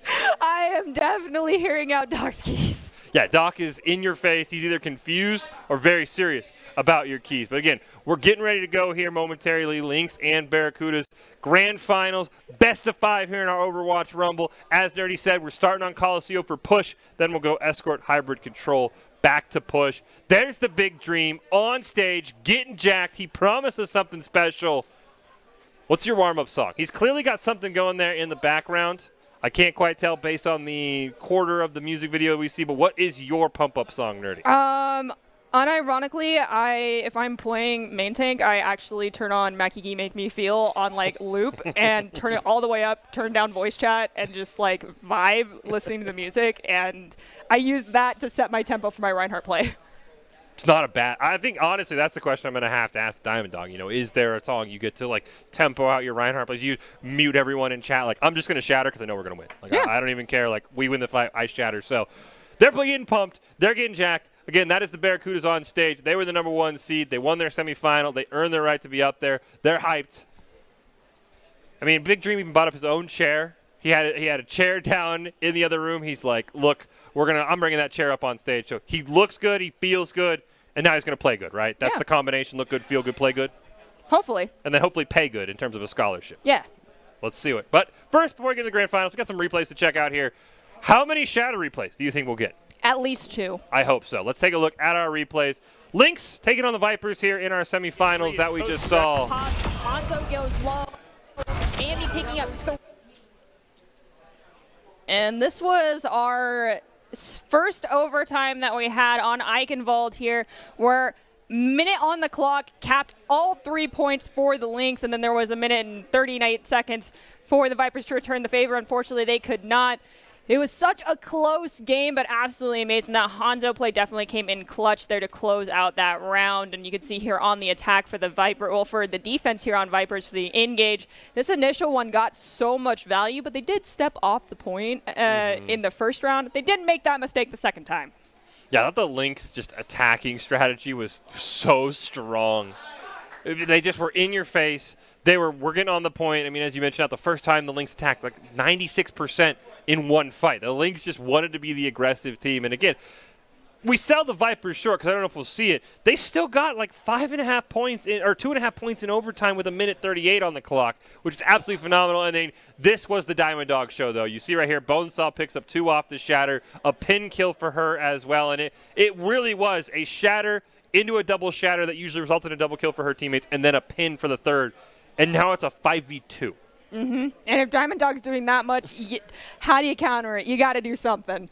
You've got to stop the shot. I think the Barracudas tank has got to be Ryan v. Ryan on Coliseum. Like 100%. From what we saw from that replay, for what we saw from the rest of that game. I mean, yes, I know Junker Queen's new. You're excited. You want to play her. But I think you've just got to go the tried and true Reinhardt, as Nerdy talked about at the start of this broadcast. Just feels like he's gotten better in Overwatch 2. Most definitely. Another Flame Strike charge. The charge is a little bit more maneuverable, and there's one less shield tank to worry about. I mean, my personal favorite tank, which a lot of people who have seen me play for a long time might be surprised by, it's actually Orisa currently, but, I mean, she's still so slow. The rework, it felt like a cool idea. It just seemed like it fell flat. Yeah. It was like, you know, I like the spear. I like the spear kind of pinning people. I like the deflect shield, but it felt like Orisa's old boring kit just worked better. Go back to the boring horse. Hey, that's the hardest thing, right? When you get another game out, you're like, okay, how do we spice up maybe a boring hero? And sometimes just because it looks good doesn't mean it plays good. Yeah, and her ultimate now doesn't feel like it has as much impact or value. I mean, if you're good about it and jump from like a high ledge onto the low ground while you instigate it, it pulls people really high and makes it last longer, so it's easier to kill them. But if there's no place for you to do that, then it's just kind of like they're still going to live. Unless they're half health already, it does almost nothing. Yeah, fix Orisa. That's all we got. Just fix Orisa. And that's the hard thing, I think, with Overwatch 2 is, I mean, you have, 7, 8 different tanks you have to balance now. And before, it was 7 tanks for 2 spots. Now it's 7 tanks for 1 spot. And I feel as though some tanks are just never going to get used. Yeah. Case in point, Doomfist. Yeah, that's the weird one. Like, it's again, I know when the first time the Overwatch 2 beta came around, and, you know, we also were playing, so we did some rumbles on one of the test servers that the pros had been playing on before Overwatch 2 Alpha was out. Doomfist felt incredible. Like, oh, yeah. The fake take Doomfist that the Scrim servers had made felt great. Now that we get the real tank Doomfist, it's like, it doesn't feel good. Once people learn to play around him, I know at the start of Overwatch, the first Overwatch 2 beta, I had people, you can 1v5 on Doomfist. People just hadn't figured it out. Now it's maybe he gets put back to DPS at some point. I hope we see that, because I personally miss my Doomfist parkour gameplay. Might get seen more, but we'll have to see again. We're waiting for the grand finals to kick off here. There is the Big Dream. He's ready to go. He's feeling himself. He's hyped. Again, He promised us something spicy. If he comes out on Sojourn, I'm going to be so mad because he said he was in Sojourn jail this whole day. He wants to play on something else. He promised us something big to shock the Lynx. It better be huge. Coach is like, you're going to lock Sojourn. I'm going to personally walk over to your computer and lock in Sojourn. You're not going to do anything else. Good luck. Have fun. You're stuck on Sojourn again. And then just cry on desk. It's okay. You can cry up there. People have. If you win, the tears feel better. Because then you're like sad, but at least we won. You're like, yeah, we won. I hate Sojourn, but we won. Like, you can feel better. So at least win if you're stuck in Sojourn jail up there, Big Dream. But we're waiting. Again, Barracudas up there on stage with Big Dream. Lynx looking really strong from what we saw in that semifinal. I'm excited to see how these teams play out because, again, feels like for the Lynx, we haven't really seen the rest of their team, right? Like, it's been all Diamond Dog. Like, AME had some good moments. Pando had some good moments. I think Mango had some good ones as well, but it has been, like, Diamond Dog and the squad, it feels like, for some of the games. And no offense to them, it's just Diamond Dog's like, I've killed 3. Like, I don't know what you guys are doing. I mean, when you have only one tank, it's kind of like all eyes on them because if they die and the other tank doesn't get deleted from the enemy team, then the other tank gets to shine. But if Diamond Dog deletes the other tank first, then it's Diamond Dog's time to shine. Yeah, and that's again the thing. I mean, usually losing your main tank in Overwatch 1 was, okay, fight's over, we lost our Rhine, we lost our main tank, let's reset. Now it's, you don't have a front line anymore, you're all going to die. But before we hop in to this grand finals in our best of 5, we do have a couple more replays here to take a look at from the Lynx and Vipers and just again, highlight the rest of the squad because we saw enough of Diamond Dog. I want to see Bonesaw, I want to see Mango, I want to see Pando have their moments in the sun too. And this is unfortunately when we did have to lose our Genji because they're just too far away to do anything. And at this moment, this is when I said, you've almost got an ult online. You got to just pop it at that point. You paid the price of a life. It's time to pay an ultimate to equalize things. But there was quite a bit of sustain happening, but Mavsy on that Tracer was just an absolute menace to anyone that was trying to hold an angle or a corner because they constantly were just running up behind people and taking attention away, which is a huge resource in the terms of Overwatch. Yeah, and I thought they did a great job on that Tracer kind of annoying the cart Lucio, right? There's a couple of times where Mavsy's just being a menace in a 1v1 against a Lucio. 99% of Lucios are not going to win that fight. They're just going to try and kite around. So maybe the Barracudas can borrow that, find a DPS player who can play that Tracer, who can be annoying to the backline of the Lynx, because that is when we saw the Vipers have success. It was on that Tracer, which was on Eichenwald. The rest of the maps, they didn't have that annoying backline, and rightfully so, the Lynx kind of did well. So maybe you borrow some things from the Barracudas. Again, they praised the Lynx, but I'm sure they were picking apart things the Vipers did well, how they almost 3-capped in Eichenwald in overtime to find a way to take down the Lynx. Most definitely, and let's hope if they do not succeed on Coliseum, we don't go into a Reinhardt-heavy map for our escort map. Just, I heavily advise, go with Watchpoint Gibraltar. Yeah, that was the crazy thing, right? We go to Dorado where, as we said, Ryan is okay, but then you put Diamond Dog on Winston, which is where she's made a name for herself in esports. I mean, there's been rumbles where she has only played Winston and popped off, and I mean, Dorado, you didn't even get first point if you're the Vipers. So you do have to be very careful if you're like, we got a non-Rhine map. You put Diamond Dog on Winston, you might even have a worse result. But it looks like we're ready to hop in. Coliseum, game 1 of our grand finals here in the Overwatch Rumble. Who will come out victorious on this, set the tone for these grand finals, Lynx or Barracudas? I think the biggest question on my mind, Nerdy, is what are the tanks? I assume Diamond Dog's on the Rhine. If not, what are the tank lineups going to be for the teams? I better see some Rhine v Rhine action happening. Yeah, I hope we do. But maybe, because we saw a lot of Junker Queens, so maybe you go like dive, the Rhine's not mobile. I'm trying to think of ways that you don't play Rhine. But I don't see many, if any. I mean, if you have an Ana that can consistently land sleeps onto Diamond Dog and land an Anti on top of that, and then there's enough time for people to follow up, which means you also have to have a Lucio. But that also, like, the synergy between Lucio and Ana does not exist as heavily as it used to in Overwatch 1. So that's not normally a support comp we see as frequently being successful. It's definitely something we saw people struggle on even earlier today and yesterday. So relying on that 1-2 combo, that's not always guaranteed. Probably not the way to go. I mean, the only other weakness to Ryan for the big part in Overwatch 1 was that wall and maul, right? You pick the Mei, you throw the wall up, Ryan's on the wrong side of the wall, but now Mei doesn't freeze anymore. So, yes, the Reinhardt's on the wrong side of the wall, but he's only slow. He isn't just stuck in place in a 1v5. So, his other big counter just got a lot weaker. Yeah. And just pick Ryan. There's no. That's what we determined. There's no flashbang for Cassidy anymore. It's not. Doesn't stun. There's like almost nothing that slows down a Reinhardt anymore. No. Whatsoever. So good luck. I really hope you pick the Reinhardt just to start out, unless somehow you think you are the Junker Queen, so to speak, and can absolutely demolish with her somehow against a Reinhardt. I mean, I would like to say the Junker Queen for the Vipers for Bladon was played pretty well, and we just saw how that went. So I think you just lock Ryan, and when they removed CC from DPS, they made Ryan better. All signs point to pick Ryan on a map like Coliseum. Definitely. Because there's limited high ground outside of the 2 payload points. You're going to be fighting mainly in a closed corridor. Pick Ryan. It's that simple.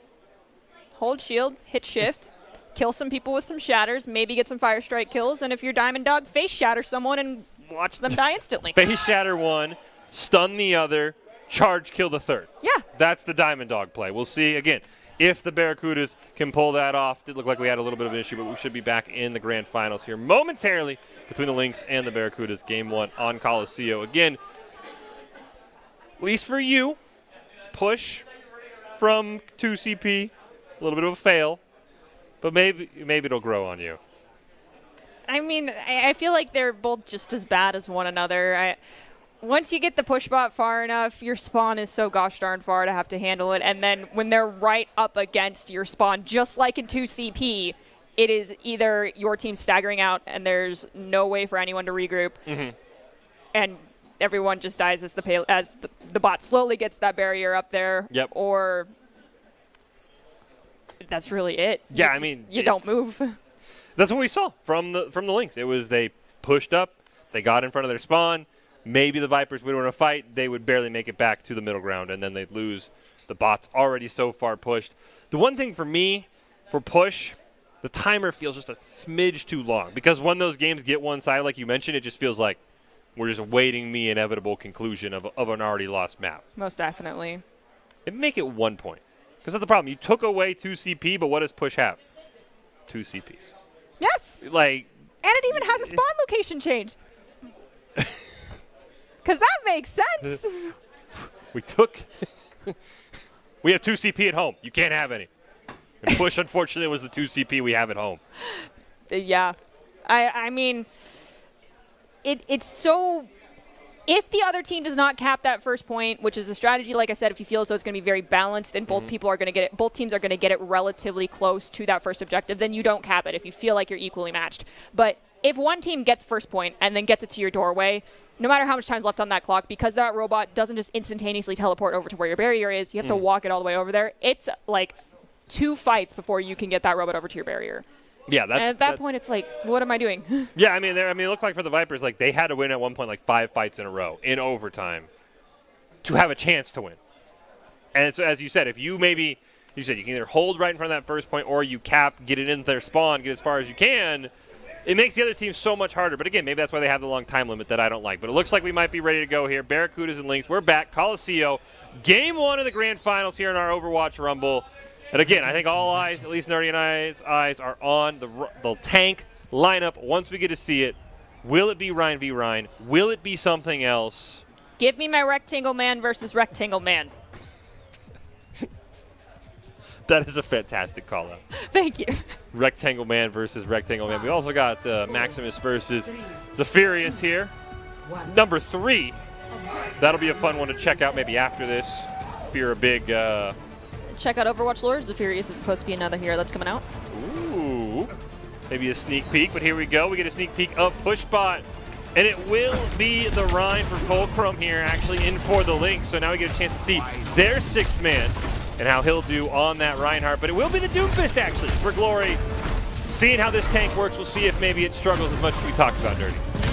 I'm a little worried about Glory. I mean, yeah, the absorbability, which can basically turn you into a one-hit wonder monster. If you're focused right while it's happening and you're already low health, good luck staying alive. But right now, they've this fight is being sustained on this point. No one's gone down just yet. Panda was antied though, gets a little low. They're starting to sustain the big dream, struggling to live. AME just snipes them out of the sky. So down one now is the question, can they make it up as It's Gambler manages to res the big dream with very little pressure. That's also something I've noticed here in Overwatch 2 is Mercies get away with so much more than they used to be able to.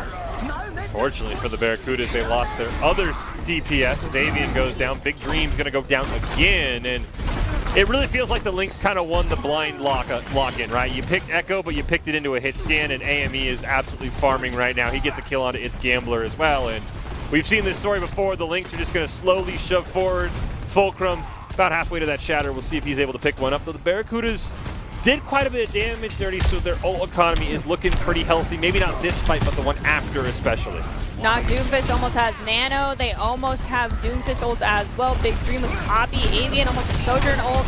There's a lot of potential as they take out AME. This is time to push back as Amplification makes sure he gets dropped. Mango, she's going to go down as well. So up two, Glory goes down. You pay the price of Nano boost, but they trade with B. Well, the ante went on to Fulcrum, and I think that's what forced out Pando's beat, but Fulcrum goes down anyway.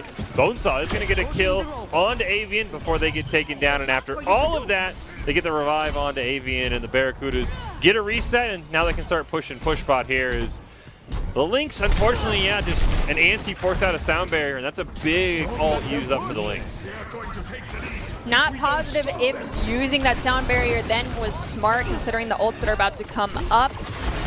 I mean, Copy can be quite the nuisance if it's on the right hero, and it's going to be on Cassidy for the big dream.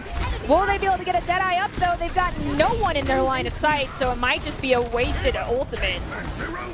Yeah, they barely do get the Deadeye up. Can the big dream find anybody? No, they cannot. It's Bonesaw will kill the duplicate. Fulcrum's going to get a kill on to Glory. Avian goes down as well. And AME finishes off, 2 to the head. And the Lynx get a full kill, and now they're back on the point, and they're pushing again. And Fulcrum had a shatter there. We didn't quite see it on our screen, but we could see it in the kill feed that it helped out with a couple of those eliminations. And we said it to the players before the broadcast started. You got to be ready for the Reinhardt. It may not be Diamond Dog on it right now. The Fulcrum's still filling in the role of main tank.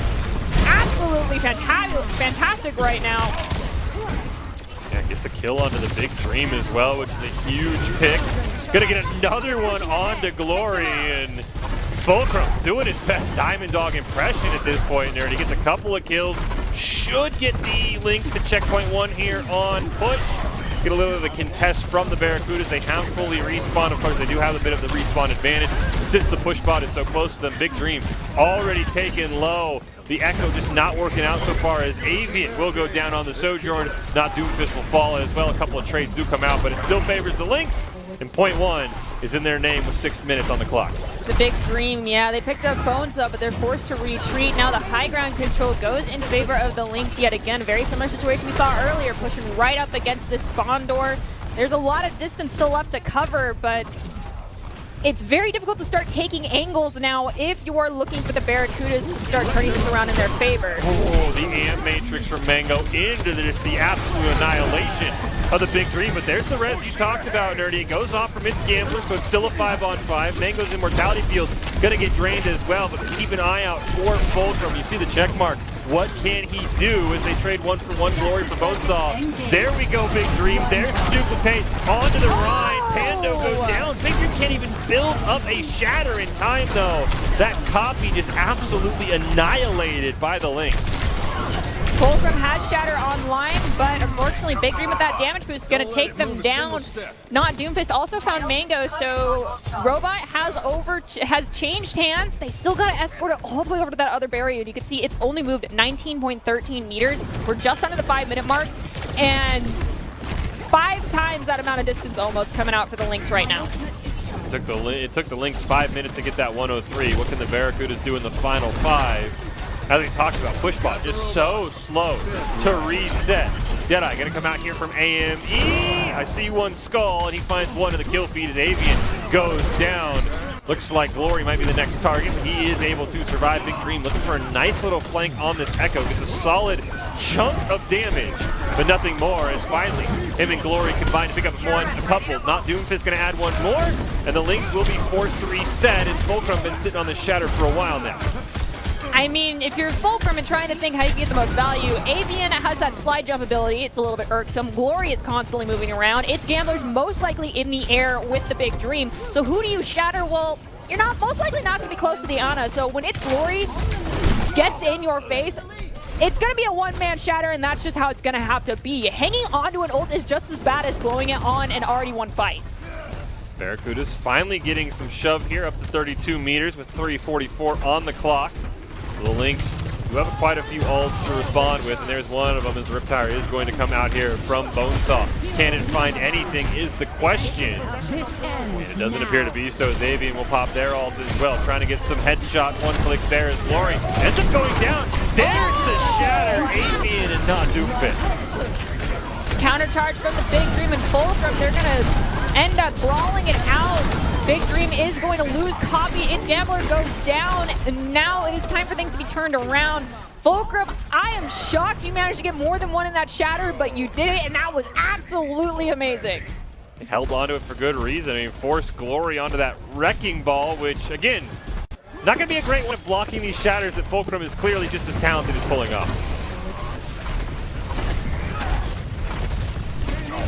And we do see the Big Dream is swapped over onto the Pharah, which is an interesting choice considering we have AME on that Cassidy, and they've been an absolute menace, and Mango technically can take care of them as well. But they pick up two and help out with one. Unfortunately, they do go down to AME, who also picks up their Mercy at the same time. Oh, it's another one on a not Doomfist here. Basically a 1v1 now between Glory and AME, as it looks like Respawn's going to start coming through here from both sides of the Barracudas. Are much closer. But again, AME using push bot to line of sight, buying time for the rest of his team. And Big Dream, as you said, the Pharah is working, but you have to be careful because AME can just shoot you out of the sky. And it's also important to keep in mind that this Mercy has to dedicate so much of her own resource to keeping the Pharah alive, which is why it's difficult to pull off. However, they find one with the Rocket Barrage, but AME returns the favor, taking out the Big Dream and the Gambler back to back. So now the question is, do you stick with the Pharah or do you swap? And I really do feel as though swapping is the choice here. They did manage to get payload control nonetheless. Well, sorry, pushback control nonetheless. And it does, I will say, it does speak volumes to the amount of respect that the Big Dream is demanding in this game on the Echo, now on the Pharah, because Bones also swapped over to the Bastion. So now you have two heroes that are very easily going to pick you out of the sky. They stopped pushing bot. Okay, there we go. Gotta get on the bot. 124 left here. There's another Deadeye up, so Big Dream, you better find a pillar and be a friend with it. Otherwise, AME is once again going to win that battle, as you see here. Avian, my goodness, goes down right away. And Bonesaw finds two. Mango found another. Bastion is an interesting pick. I will not lie, Bonesaw, that seems like something Bonesaw would do, just with the hero choices we've seen come out from him thus far today and yesterday. Bonesaw really just making sure the Big Dream's not going to have any fun. Back into Sojourn Jail, the Big Dream will go, so his fun will end. But we'll see if the rest of the Barracudas can have any fun on this map. 40 seconds left, and unfortunately the Lynx are closer to ending it than the Barracudas are to coming back here. It's really going to come down. I mean, we Fulcrum. Can he land another big shadow? This minefield that is going to come out here from Glory. AME taking a ton of damage. Does go down. And Bonesaw is going to drop the aerial strike. We'll be able to pick anybody up. They're going to go down in the process as well. We have Fulcrum rounding this corner, trying to find an opportunity to keep their team alive and themselves. Wrecking Ball, the Glory's putting a lot of damage on that shield, but Fulcrum is not taking hardly any damage whatsoever themselves. And just look how far Pushbot has to go in overtime. This is probably 3, maybe even 4 fights the Lynx are going to have to win while keeping enough members alive. And here we go, overtime. Right almost in the middle is the Pushbot. And Fulcrum has shattered. There's no shield. There goes Ana. That's one. She did get the nano off, though. Not Doomfist got it on the Glory, so he does build that minefield just in time as AME picks up one, so they continue to trade here. Slight man advantage for the Lynx, and as I say that, Bonesaw's going to add one more. Glory will go down, and think that'll just about do it, Nerdy, here. The final members will fall, and the Lynx pick up game number 1. Okay. I understand that we even saw a few shatters from the Reinhardt, but that the amount of value that a shield provides, Fire Strike, Charge, plus shattering from Fulcrum was just so much. It's time to start respecting the Reinhardt play yet again. Yeah. And you need to get comfortable on that Rein and start just going Rein v Rein if you're getting rolled that frequently and that soon. And the big thing that me, besides the Rein and the lack of the Rein, as you mentioned, was it just felt like the Lynx either predicted, again, they play these teams all the time, maybe they knew what Big Dream was going to pull out, but they just won the blind lock-in, right? You lock in Echo into Cassidy.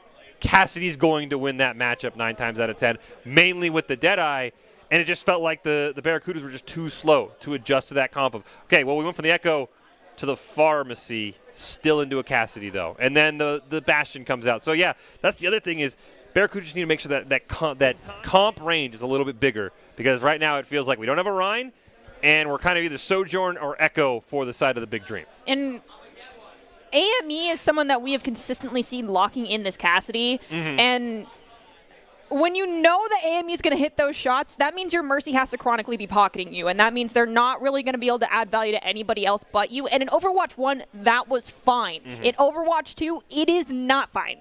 Your Mercy cannot be chronically pocketing you because then everyone else is relying on whomever the other support is, and that support's most likely getting dove with people recognizing they're not going to get heals. And so AME, confident on the hit scan, you gotta respect it. I understand going with the Pharmacy or the Echo comp in order to counter Bonesaw on the Junkrat, but Bonesaw didn't come out on Junk the entire time. They swapped. They were ready to do so, and so also being ready to adjust is important. Yeah, I'm curious to see what map choice again we're gonna get here.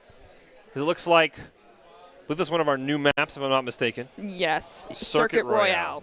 Not good with the tiny pictures yet in Overwatch 2. I apologize. I totally understand. I'm like, what? So Circuit Royale, new map, again, feels very Dorado-esque, right? Like there's ups and downs for high ground, but it's not Gibraltar into Reinhardt. Correct. And the only real struggle that I've seen is really that third point is where people start to struggle. Sometimes you need a full comp swap. Sometimes you can get away with what you currently have. The other thing is, if you're not familiar, there's a lot of dead ends in that third point, and you got to be careful about those, but it also provides a lot of high ground cover on point 3. So interested to see if we start out on a Reinhardt for the attacking team who then swaps over to like a Winston or vice versa, because both could work. And also this like second alleyway that we have after point 1 gets capped is very interesting because high ground control is possible, but you have to take the fight very, very fast. Otherwise, it's all gone. We'll see what the Barracudas can do. The Lynx feel like the kings of push. Back-to-back dominant wins. First in the semifinals, now in the grand finals. We'll see what they can do here on our escort map here. And again, who's going to attack first? I think, again, doesn't matter who the tank is. I mean, whoever's coaching the Reinhardt play in specific for the Lynx deserves a massive shout-out because they are fantastic. Diamond Dog looked insane. Fulcrum looked insane. And it will be the Barracudas attacking first. And as you pointed out, Nerdy, the Lynx not being the winners, they get to pick what they want to do first, and they're going to defend here as we see. Diamond Dog is back in, but so far on the Sigma as the Big Dream and AME on the Widow. I know I was hearing them say they're going to have some Widow battles, so let's see who comes out on top in the Sniper v Sniper. We have the Big Dream just out in the open on the low ground here. His location's been identified. AME is looking for him. AME found Avian. Will they be able to find another, though, is the question. Ooh. Yes, they will. That call-out system in-game, it comes in so handy because you don't have to rely on your teammates saying, they're on the left. They literally hit the button and show exactly where the enemy is. It comes in so clutch a lot of the time, and I think that it played into AME sniping out the Big Dream right there. Hit marker there for AME. That would have been sick for the montage reel if he had pulled that one off, but still, the Lynx basically just locking the Barracudas in spawn. Big Dream, again, going to stick on the Widow. Maybe look for a counter, but again, look at that ping system you were talking about. It knows exactly where to look at all times as AME. One thing that that's interesting here that I'm not seeing is when you have these peak spots here and you have like a window in front of you, one of the big things you can do as a Widowmaker if you're not looking to do these grapple shots, and I really would expect the Big Dream to be doing this, is to put a Venom Mine directly in front of your face while you're trying to headhunt this Widowmaker, so they cannot land a headshot on you. It's going to hit the Venom Mine first before they can hit you, and that gives you the opportunity to find them because that trace is going to show itself as they're taking those shots. But AME doesn't need it, but the Big Dream on the low ground really should be utilizing that tech. I do like what the Lynx are doing. They have the double snipers. I mean, Bonesaw got a pick onto the Big Dream last time. Meanwhile, Avian on the Sojourn, very similar in the double sniper comp as well with how her gun works, but we'll have to see AME missing the grapple shot there onto the Big Dream, but there it is once again. Infrared Sight comes out, but AME's got his team up 1, now making up 2 as the Dragon Strike from Bonesaw is going to pick up Not Doomfist. We have Glory pushing forward. Transcendence gets popped. They're doing their best to keep him alive, but the ante is on to Glory, and so they're very low, hurting. The extra damage just does so much here. They're managing to sustain. They took down Bonesaw, but the Glory does go down to Diamond Dog and Zenyatta. Thought Glory was maybe going to live there, but does go down. Minute 28 on the clock here for the Barracudas, and really limited success here, mainly in part to AME. And we'll see, we do have a little bit of a swap here. Big Dream finally gets 1 kill here onto Mango, but again, until he kills AME, I don't think they're going to be able to push forward. The thing that's very concerning is that we had its Gambler drop the Transcendence in order to keep Glory alive in the last fight, and that comes down to countering ults and ult tracking. They should be aware that Diamond Dog has yet to ult and that she most likely has the Graphitic Flux online. And the biggest thing to counter that if you don't have a Baptiste is the Zen ult. And there is no Zen ult online, so it is a free Graphitic Flux and a free kill if it lands on someone. Graphitic Flux did go off. Looks like it grabbed Glory and one other, but they were able to survive. Now Glory's going to throw out their own, but as you mentioned, the Transcendence from Pando basically just keeps the whole team alive, though Big Dream does get his revenge onto AME. This has opened up things for the Barracudas as the turret for Bonesaw goes down as well. With 25 seconds left, can the Barracudas get to that first point, get that extension? Huge kill for Gambler, picks up another on a Diamond Dog, and this all but guarantees, Nerdy, that this map is going to continue. Glory is pushing forward. They have Pando in their sights. They land Rock. They have AME as well. We'll be able to finish them. We see that the Discord Orb's on them, but there's a lot of damage from multiple angles on Glory. They have no choice but to retreat as they're antied as well. Bonesaw trying to finish off that kill. May not, though, as they're at 70 health. They get healed up, but this is where I mentioned that, like, you have one opportunity to maintain high ground here, and if you cannot get that control, it goes away as AME is on kind of a pseudo flank here for attacking as Widowmaker. Oh, Bonesaw was in there, tried to get a kill, maybe with a hammer, but Glory's going to pick one up onto them and Mango. And that's going to allow the Barracudas to start pushing forward once again. Avian going to pick up one more. Diamond Dog just having some fun on the luggage cart there. That was one of those resets we talked about. No point in 1v5ing, so they will reset. They're not on the Rhine, so they can't 1v5 this time.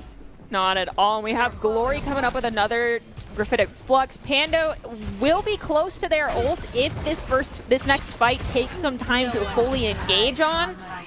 But right now, if Glory can pop this ultimate early, it could be the thing that turns the fight entirely. Big Dream with an assist from their own Infra Sight, able to spot out AME and get a nice headshot onto them. And that's really when things have opened up. Though the Molten Core will come out from Bonesaw. He unfortunately will go down, as now that there's no opposing Widowmaker, the Big Dream is able to absolutely pop off. So they unfortunately do stand on the Molten Core to go down. It does look like still the Barracudas will get to that second checkpoint, and now we get to that third one. As you talked about, Nerdy, it can be very, very tricky for some teams. And it does look like Glory's trying to lead their team to the high ground so they can get the advantageous positioning here.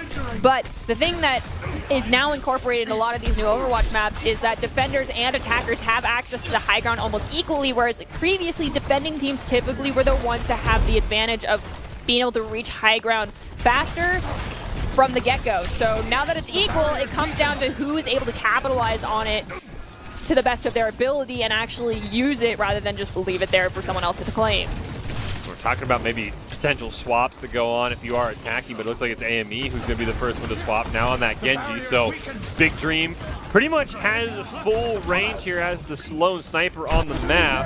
As Avian does go down, Diamond Dog to pick up one with that Gravitic Flux onto Gambler, who didn't quite have the Transcendence ready to counter it, and that will finally stop what was a very strong push from the Barracudas. Last couple of fights coming out here, but the Big Dream unfortunately cannot make the hero play, and that'll be a reset.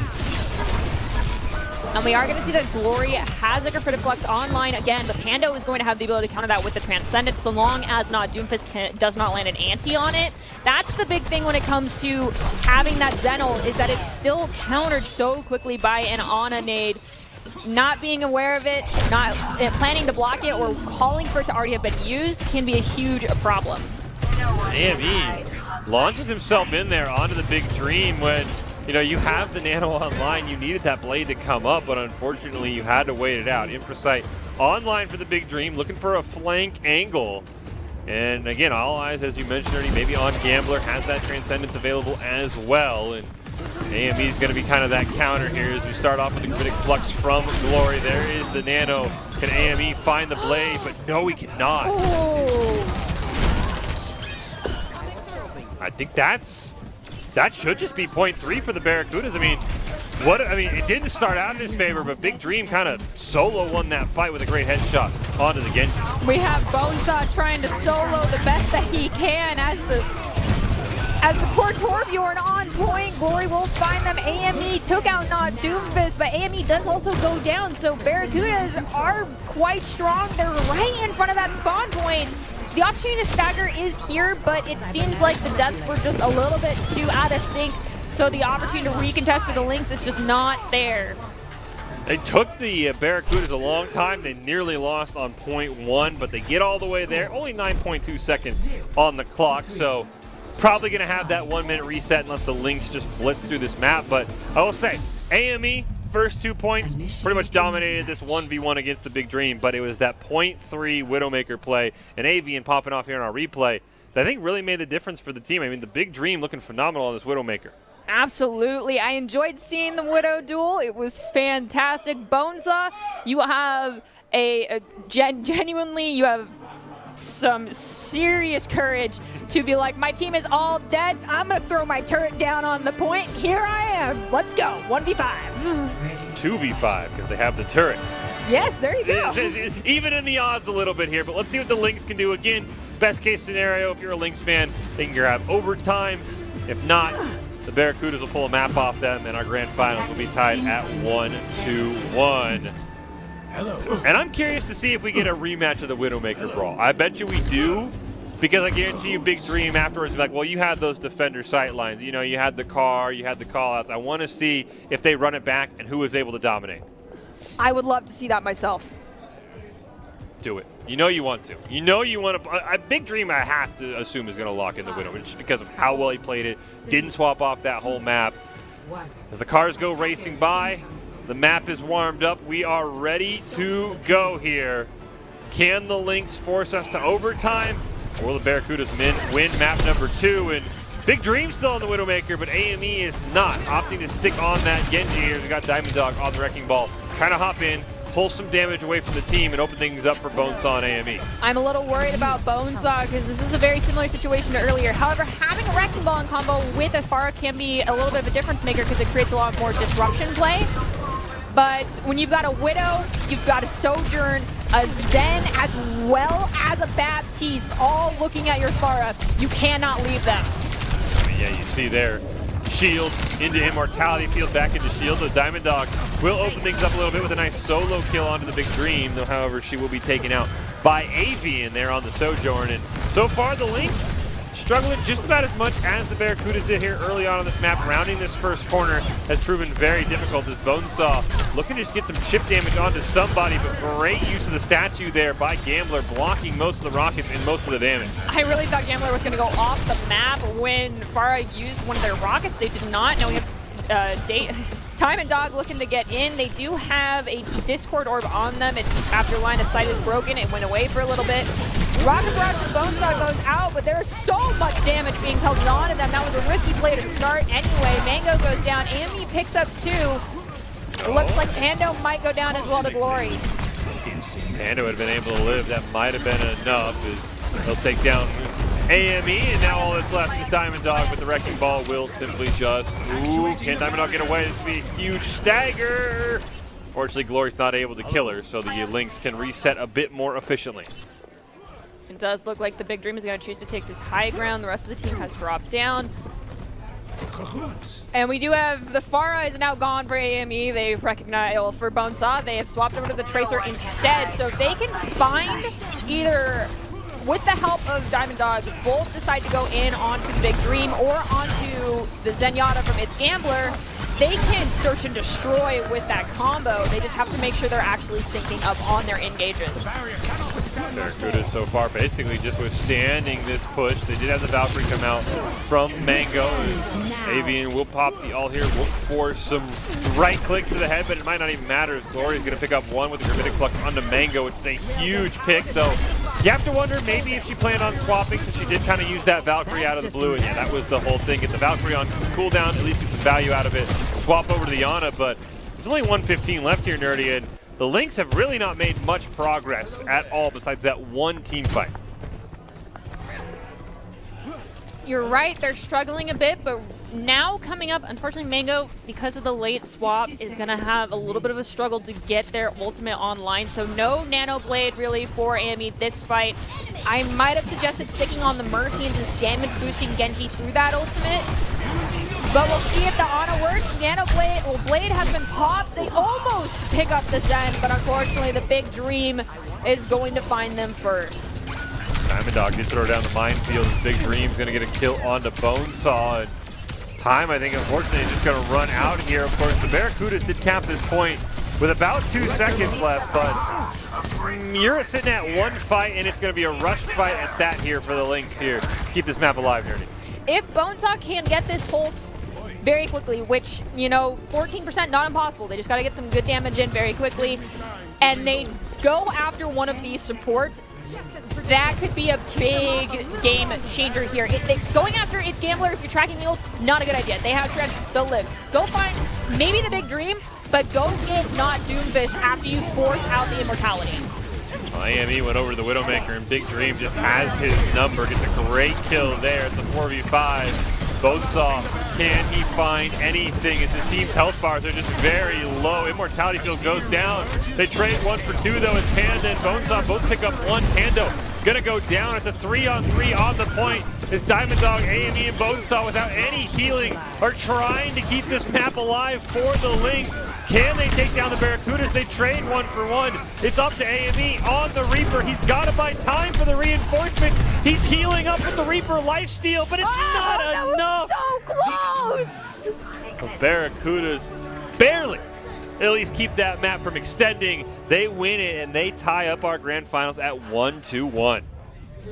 Ooh, not Doomfist coming in with the play of the game here on Baptiste. Let's see what it is. I think this was the window, yeah. No, not even. Perhaps? Yes, it's most likely a window here. Yep, and they take out Pharah, followed up by taking out Mercy.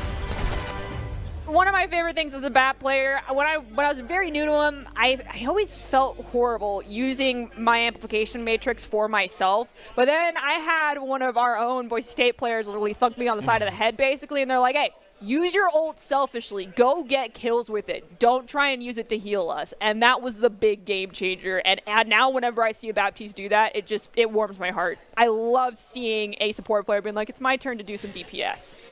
You guys have all the fun. I'm going to join it. And I think that has been the difference in a lot of these matches. Again, for the Lynx and the Vipers, there were times where the Zenyatas were popping off. And now, as you mentioned, you have the Baptiste popping off. You have that pseudo second and a half, third DPS, however you want to classify it, that can change fights. Because, again, you killed the Pharmacy. I know not Doomfist. I don't think got credit for the Pharah kill, but did most of the damage. You took out that whole comp. I think you stopped the Rocket Barrage as well. As you said, that was a game-winning fight off of a very, very selfish Amp Matrix. Yeah. That's how you got to do it. I have been told that the way of the supports now is not so much, yeah, you provide healing, but there's a lot of health packs. You can always, say there's a health pack over there. And Zenyatta, let's be honest, you throw out a Harmony Orb, and then the rest of it, you're literally just DPSing. It's keeping yourself alive. And Baptiste, if someone happens to be in front of you while you're doing damage, they'll get healed. just walk in front of me, and if, you know, I'm killing the enemies because clearly you're not doing a good job. That's at least how I would talk to my DPS. I mean, you might be a little bit nicer, but I'd be like, look, why am I killing DPS? I'm doing your job for you. So you know what? If you want healing, just kill the enemy DPS. I like this pick, by the way, for the Lynx because Blizzard World, I believe. Is that Blizzard World or Eichenwald? That's Eichenwald. That's Eichenwald. I was getting hyped. But no, I do like the Eichenwald pick regardless because of how well they played it, right? They played very strong into the Vipers on a map that felt like maybe an anti-Rhine map for the first two, so I'm very excited to see it. Here are our players. We've got the Barracudas on the top. Gambler, Glory, Frozen Phoenix, Avian, the Big Dream, and Not Doomfist. Taking on the Lynx, AME, Diamond Dog, Fulcrum, Bonesaw, Mango, and Pando there. The Barracudas up on stage, and it's brought them some luck. It's 1-1 here as we head on to Eichenwald. And if you're the Barracudas, I mean, if you got a chance to see what the Lynx did, sure, did the first time they 3-capped look pretty? No. But the second time looked phenomenal in 90 seconds plus overtime. Most definitely. So you got to be prepared that they are not anticipating this just to be, you know, we defend, we attack, and that's it. They anticipate we defend, we attack, and then we defend and attack again. They are ready to go the distance of 6 points. So you better be ready and bringing your A game here. If you're the Barracudas, you got to put up a big time score when you 3-cap. Most definitely. Otherwise, even with a minute, it's going to be rough for you on defense. Yeah, you've got to have, if you're the Barracudas, I think like 2+, and you're feeling confident regardless of how much time the Lynx have. The Lynx have 5 seconds. I might pick them on this map because they just feel that strong. I know you get a minute baseline. Don't flame me. I'm just saying. If they had 5 seconds, I'd still pick them because of how strong it looked. But here we go. On to Eichenwald, Grand Finals Game 3, 1-1 here, Nerdy. And let's see what comes out as we get our tour of the map. Most likely the Barracudas defending, as they were the team that won that last map. As we'll get ready to pop things off. Very interesting choice to start. I mean, anyone that's familiar with how I play, I love Diva to pieces, but it is such a bold move to start out on her here. I'm very interested to see how this works out. We've got Diamond Dog on the Reinhardt again. So Glory, I wish you good luck and that you don't use fly at the wrong time. What can the Lynx do here? First time that they have to come back from losing a map all night, and Bonesaw just taken out by the Big Dream. They pick up one on the turret. Glory's going to get a kill on the Pando as well, and so far, Glory 1, Diamond Dog 0. As the Lynx are going to be forced to reset, Big Dream is going to look for the punish, and now this Echo's working out really well. It needs to start. And we do see AME and Bonesaw both swapping over to the hit scan. Hopefully the Big Dream's hitting that tab button. It's Gambler is hitting that tab button. They call this. That means you got to modify how you're going into these attacks and these engages, using natural cover and taking angles as opposed to just going into this head on. And hopefully they realize after this fight, after you die, it might be best to swap off of the Echo Comp. Big Dream close to that duplicate, maybe looking for that before anything goes south. And so far, the Lynx have not been able to get nearly as aggressive as they did in our semifinals. Still haven't made a pinky toe onto the point as 2 of them go down before Mango can pick up just one on its Gambler. But that is a huge pick, going to deny that Mercy res. Xavier looking for something here. Pulse Bomb goes out and picks up Bonesaw. And that's going to change the whole fight right as Mango had popped Coalescence as well. Nano's going to go out. Big Dream with the duplicate. Going to hop onto the Rhine, but just simply cannot stay alive to look for a shatter here. But the rest of the team's going to pick up the kills and force the Lynx to reset. All right, what I really want to see from Glory, I mean, you've already surprised me, Glory. You're doing great. I don't think you've lost mech yet, so your survivability has been very high. I want to see you anticipate that Diamond Dog has shatter and intentionally wait for the shatter to go off. And as Diamond Dog starts the animation, you just throw self-destruct over them and annihilate the backline. That's what I'm hoping for, but obviously with this rotation right now, it's going to be a little bit more difficult. The Lynx trying to get creative, take the long way around, get up on that high ground. There is that Diva self-destruct and entraps A&E up there. He gets a kill. Bonesaw will make it a 1-for-1. Pando's going to pick up one more, but the Big Dream equals things out here in a 3-on-3. Time ticking down. There's the shatter on to Glory, but they survive as nobody wanted to focus down the tank. Big Dream will fall. Respawn's coming in as Gambler has popped that Valkyrie. Can themselves and Glory stay alive long enough for the rest of the team to get there? It's not. Doomfist will fall right away. Pando trying to stay alive. Gambler with a fantastic res on the Big Dream. But again, these teams just keep trading kills for kill, nerdy. Nobody's getting an edge, which favors the defenders. The interesting thing is, you mentioned it, no one's focusing Glory, and one of those things is because, they have a defense matrix. They have a lot of armor on D.Va as well, so it's hard to demech choke you when you're a Tracer by yourself. So AME was doing the best they could to just be a nuisance. They actually did manage to take out Avian, and I feel like by picking up the smaller people, which are the squishies, the strategy that should work out was the best way to go about that, so that Glory had no other choice but to leave the point. The Lynx did get that point off the back of a nice tack visor as well from Bonesaw, but the Big Dream has looked really good. Get a kill there, though Avian will fall, and it's a 4-on-4 as Avian looks for the respawn. Big Dream just annihilated now. Can Gambler get the res off? Diamond Dog's fist now on the D.Va says no. And that's a huge win for the Lynx. They're going to get a great push off of this. It's very questionable to go a light-based hero and go into castle, because one of the things that gives you such a tactical advantage is that verticality that you get, but when you go into a room, you lose it, so it makes you a very easy target, and unfortunately that is what we just saw happen to the Big Dream. Having rotations that work into your character's kit is one of the strongest things that you need to be aware of, and hopefully we don't see a repeat of that, as unfortunately Mercy is just getting bullied right now by AME. In the back line of the castle, first hopped on to Gambler, now him and Avian in a fantastic battle as the rest of the team will go 4-on-4. Big Dream gonna follow that duplicate onto the Soldier. Let's see if we can get attack visor online in time. This Gambler does go down. Here we get a nano visor coming out from the side of the Barracudas, but everyone for the Lynx just turntails and runs, and Big Dream I don't even think saw anyone on their screen during that. Honestly, a tactical, advancing in the opposite direction, as a historic general once said, can be very strong. I mean, you provide, they waste an ult, they get zero value from it because everyone's like, nope, not even trying, and just go away and reset. Diamond Dog then picks up two, AME picks up another one, and they're getting so many staggers as they cap that checkpoint. Second point unlocked here. Big Dream is going to look for a respawn and is going to look for a swap here as well, of course, with the ceiling on our castle now.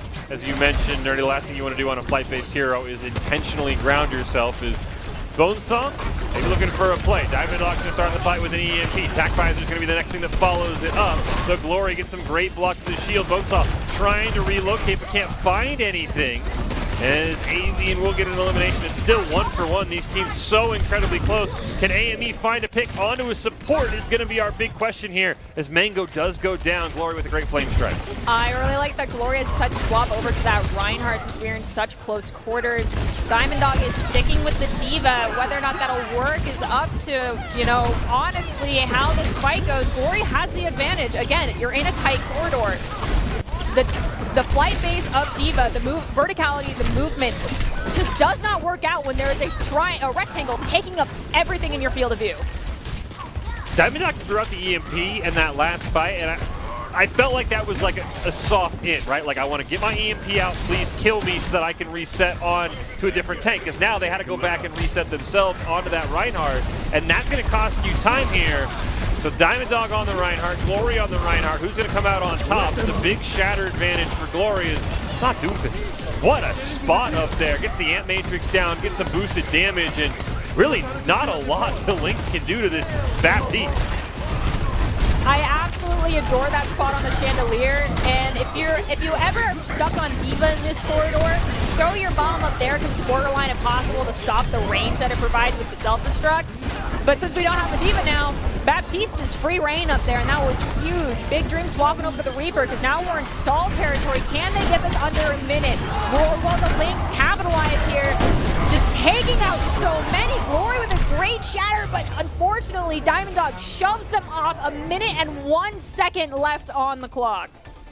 That is huge, because now I believe that does mean if the Barracudas 3 cap with 0 seconds left, they won't get the time extension. So, what can the Barracudas do? It was really, again, Diamond Dog goes to Reinhardt, everything changes. As you mentioned, the D.Va just cannot succeed on point 3. I really felt like Diamond Dog was like, look, I'm going to EMP, I'm going to get this ult out because I have it. not that I'll intentionally die, but hopefully they'll pick me off. I can reset because they did burn a lot of time running back to spawn, resetting for that Reinhardt. But the Barracudas, what do you got in your tanks? You just won on Escort. What can you do on Hybrid here? That is our big question as I can fall. Map 3 winner is on match point in the grand finals as Overwatch Rumble.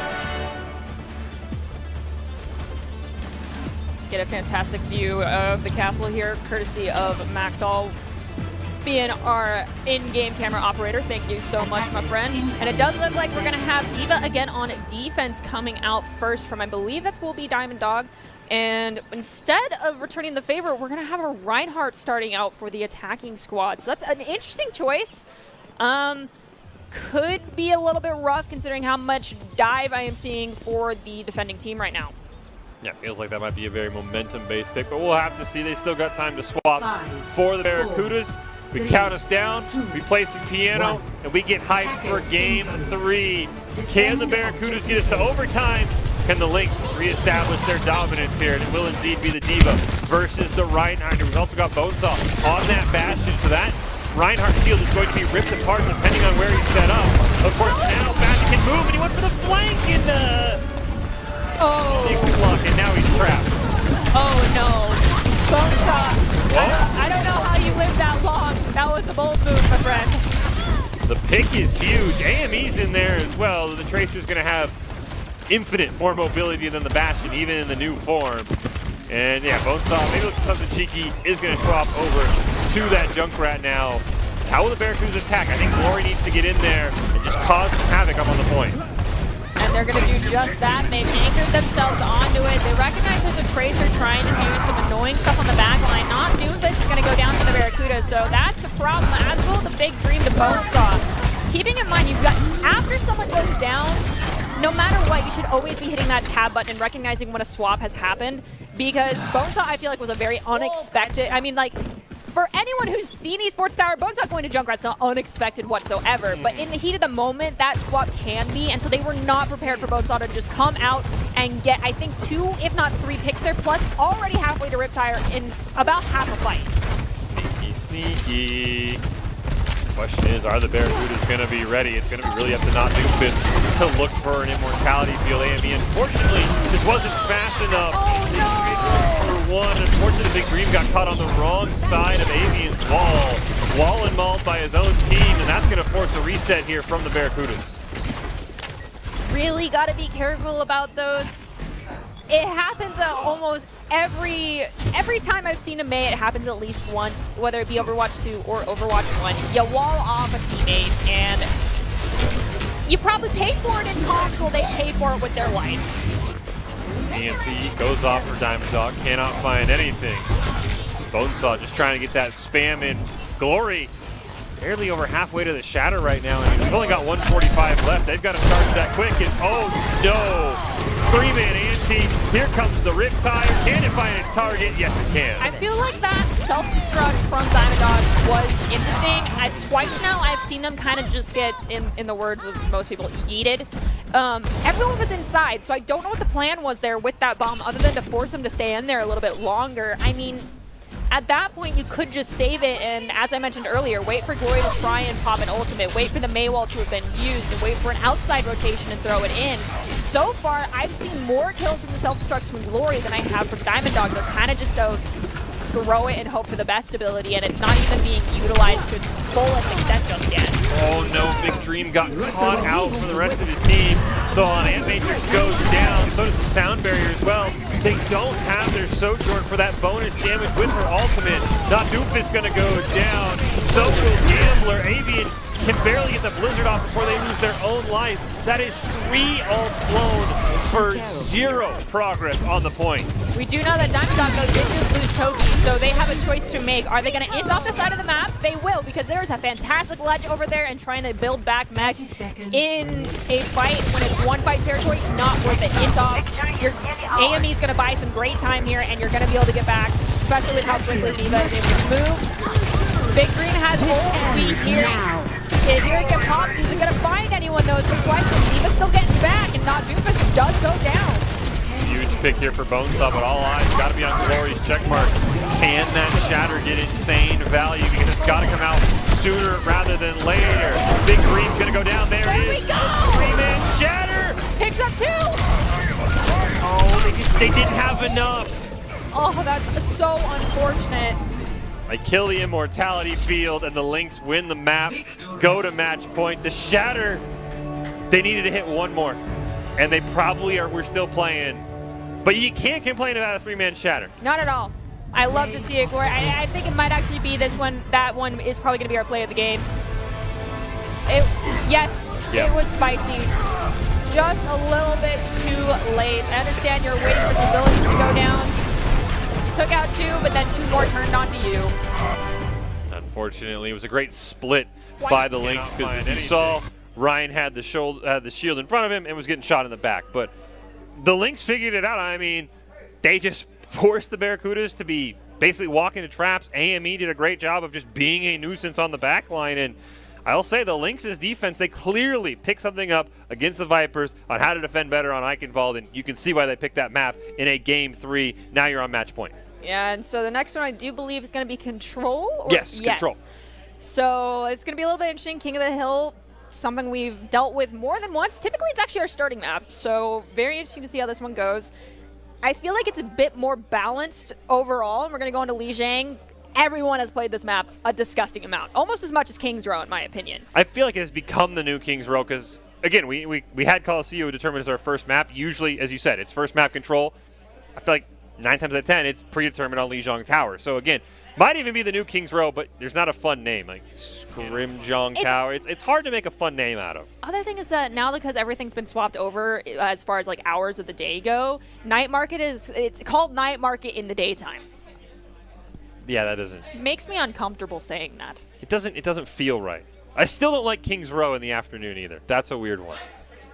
We'll have to see how it works out. I'm like, why is the sun so bright out there? Yeah, it's almost blinding. It really. I remember the first time I was in Overwatch 2, just messing around. I look up on cam, like, oh, I'm literally blind. Thank you, Blizzard, for that one. But I'm really curious to see. Again, we haven't seen Control tonight, so maybe the Barracudas have something in mind. But again, it's got to start with stopping Diamond Dog. I mean, because it feels like the more tanks she plays, the better she is. I mean, again, as you said, the Diva Bombs, sometimes you could put a question mark there, but the rest of the Diva play was phenomenal. Mm-hmm. I don't know how you stop her. I mean, I feel like going for the mirror play, whatever tank Diamond Dog goes with, because she has demonstrated her prowess when it comes to being that main tank, you need to be matching that. You don't have to go full-blown mirror comp, but trying to at least match what she is doing so that she doesn't provide as much util, or at least you're providing equal util to your side. Yeah. Could be one of the strategies that we have with the Barracudas going into this next one. Very interested to see if we end up on Night Market first. Night Market, if we see a teleporter onto point, because that's it's an Overwatch 1 strat. It could still work out here, but if you get Diamond Dog onto point with a TP and you have a Symmetra there, we might see like maybe Angry Birds come out from the other side to be the best thing that could counter that. If you're not familiar with what Angry Birds comp is, it is the Pharmacy Echo, but good luck! The other thing I'll say, and before we get to a quick break, which we'll do before Game 4, is AME's done a great job being either a backline nuisance or a distraction tool. Need to see Avian do the same thing. Avian's got to, as we talked about mirroring what Diamond Dog does, Avian needs to mirror AME. Get on those backline supports for the Lynx. Be that nuisance to Mango and Panda so they're not just healing everyone, throwing out some damage, and staying alive. But we will take a quick break. We come back. We'll have Game 4. The Lynx are on match point. Can they close out the grand finals? Or we're going to go back to push for Game 5? We'll find out right after this.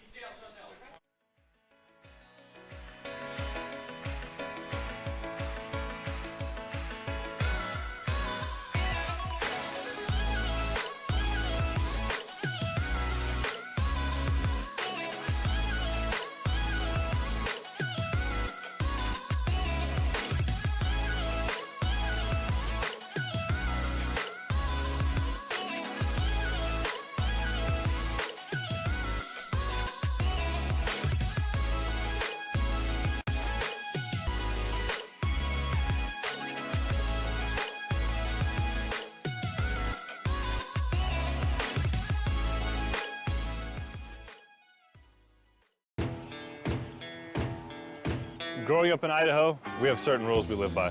First rule, camouflage never goes out of style. And always buckle up. Seatbelts save lives. That's a rule we can all live by.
Welcome back in the Boise State Game Pants Esports Arena here, getting ready for Game 4 of our Overwatch Rumble Grand Finals here. It's the Esports Tower event.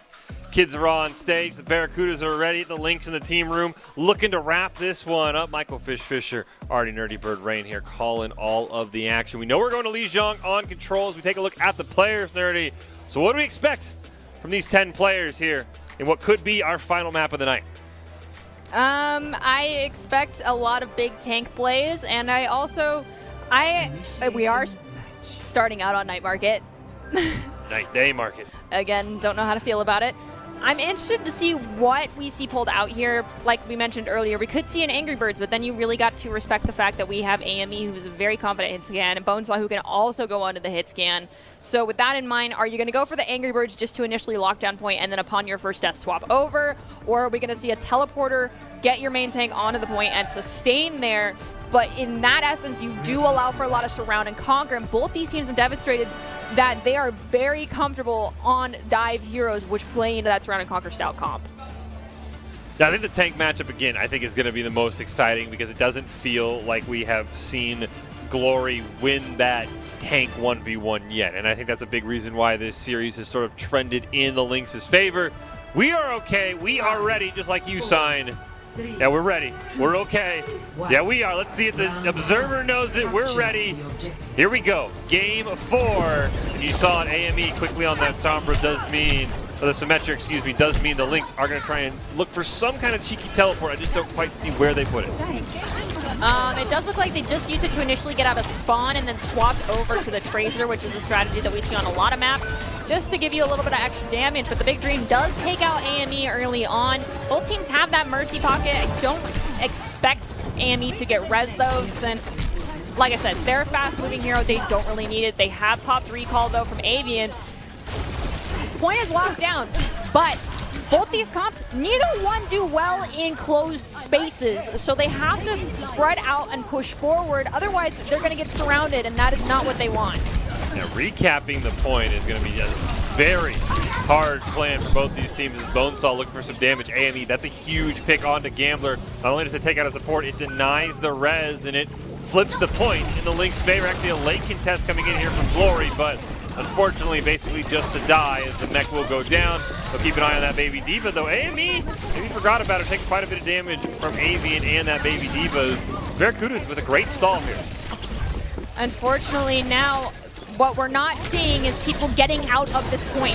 After you cap this one, when you're on this type of comp, you need to get out, claim space. You're both playing dive, so the team that has the biggest advantage is the one that's conquered the most of it, and forcing yourself into a box is not what you want to be doing.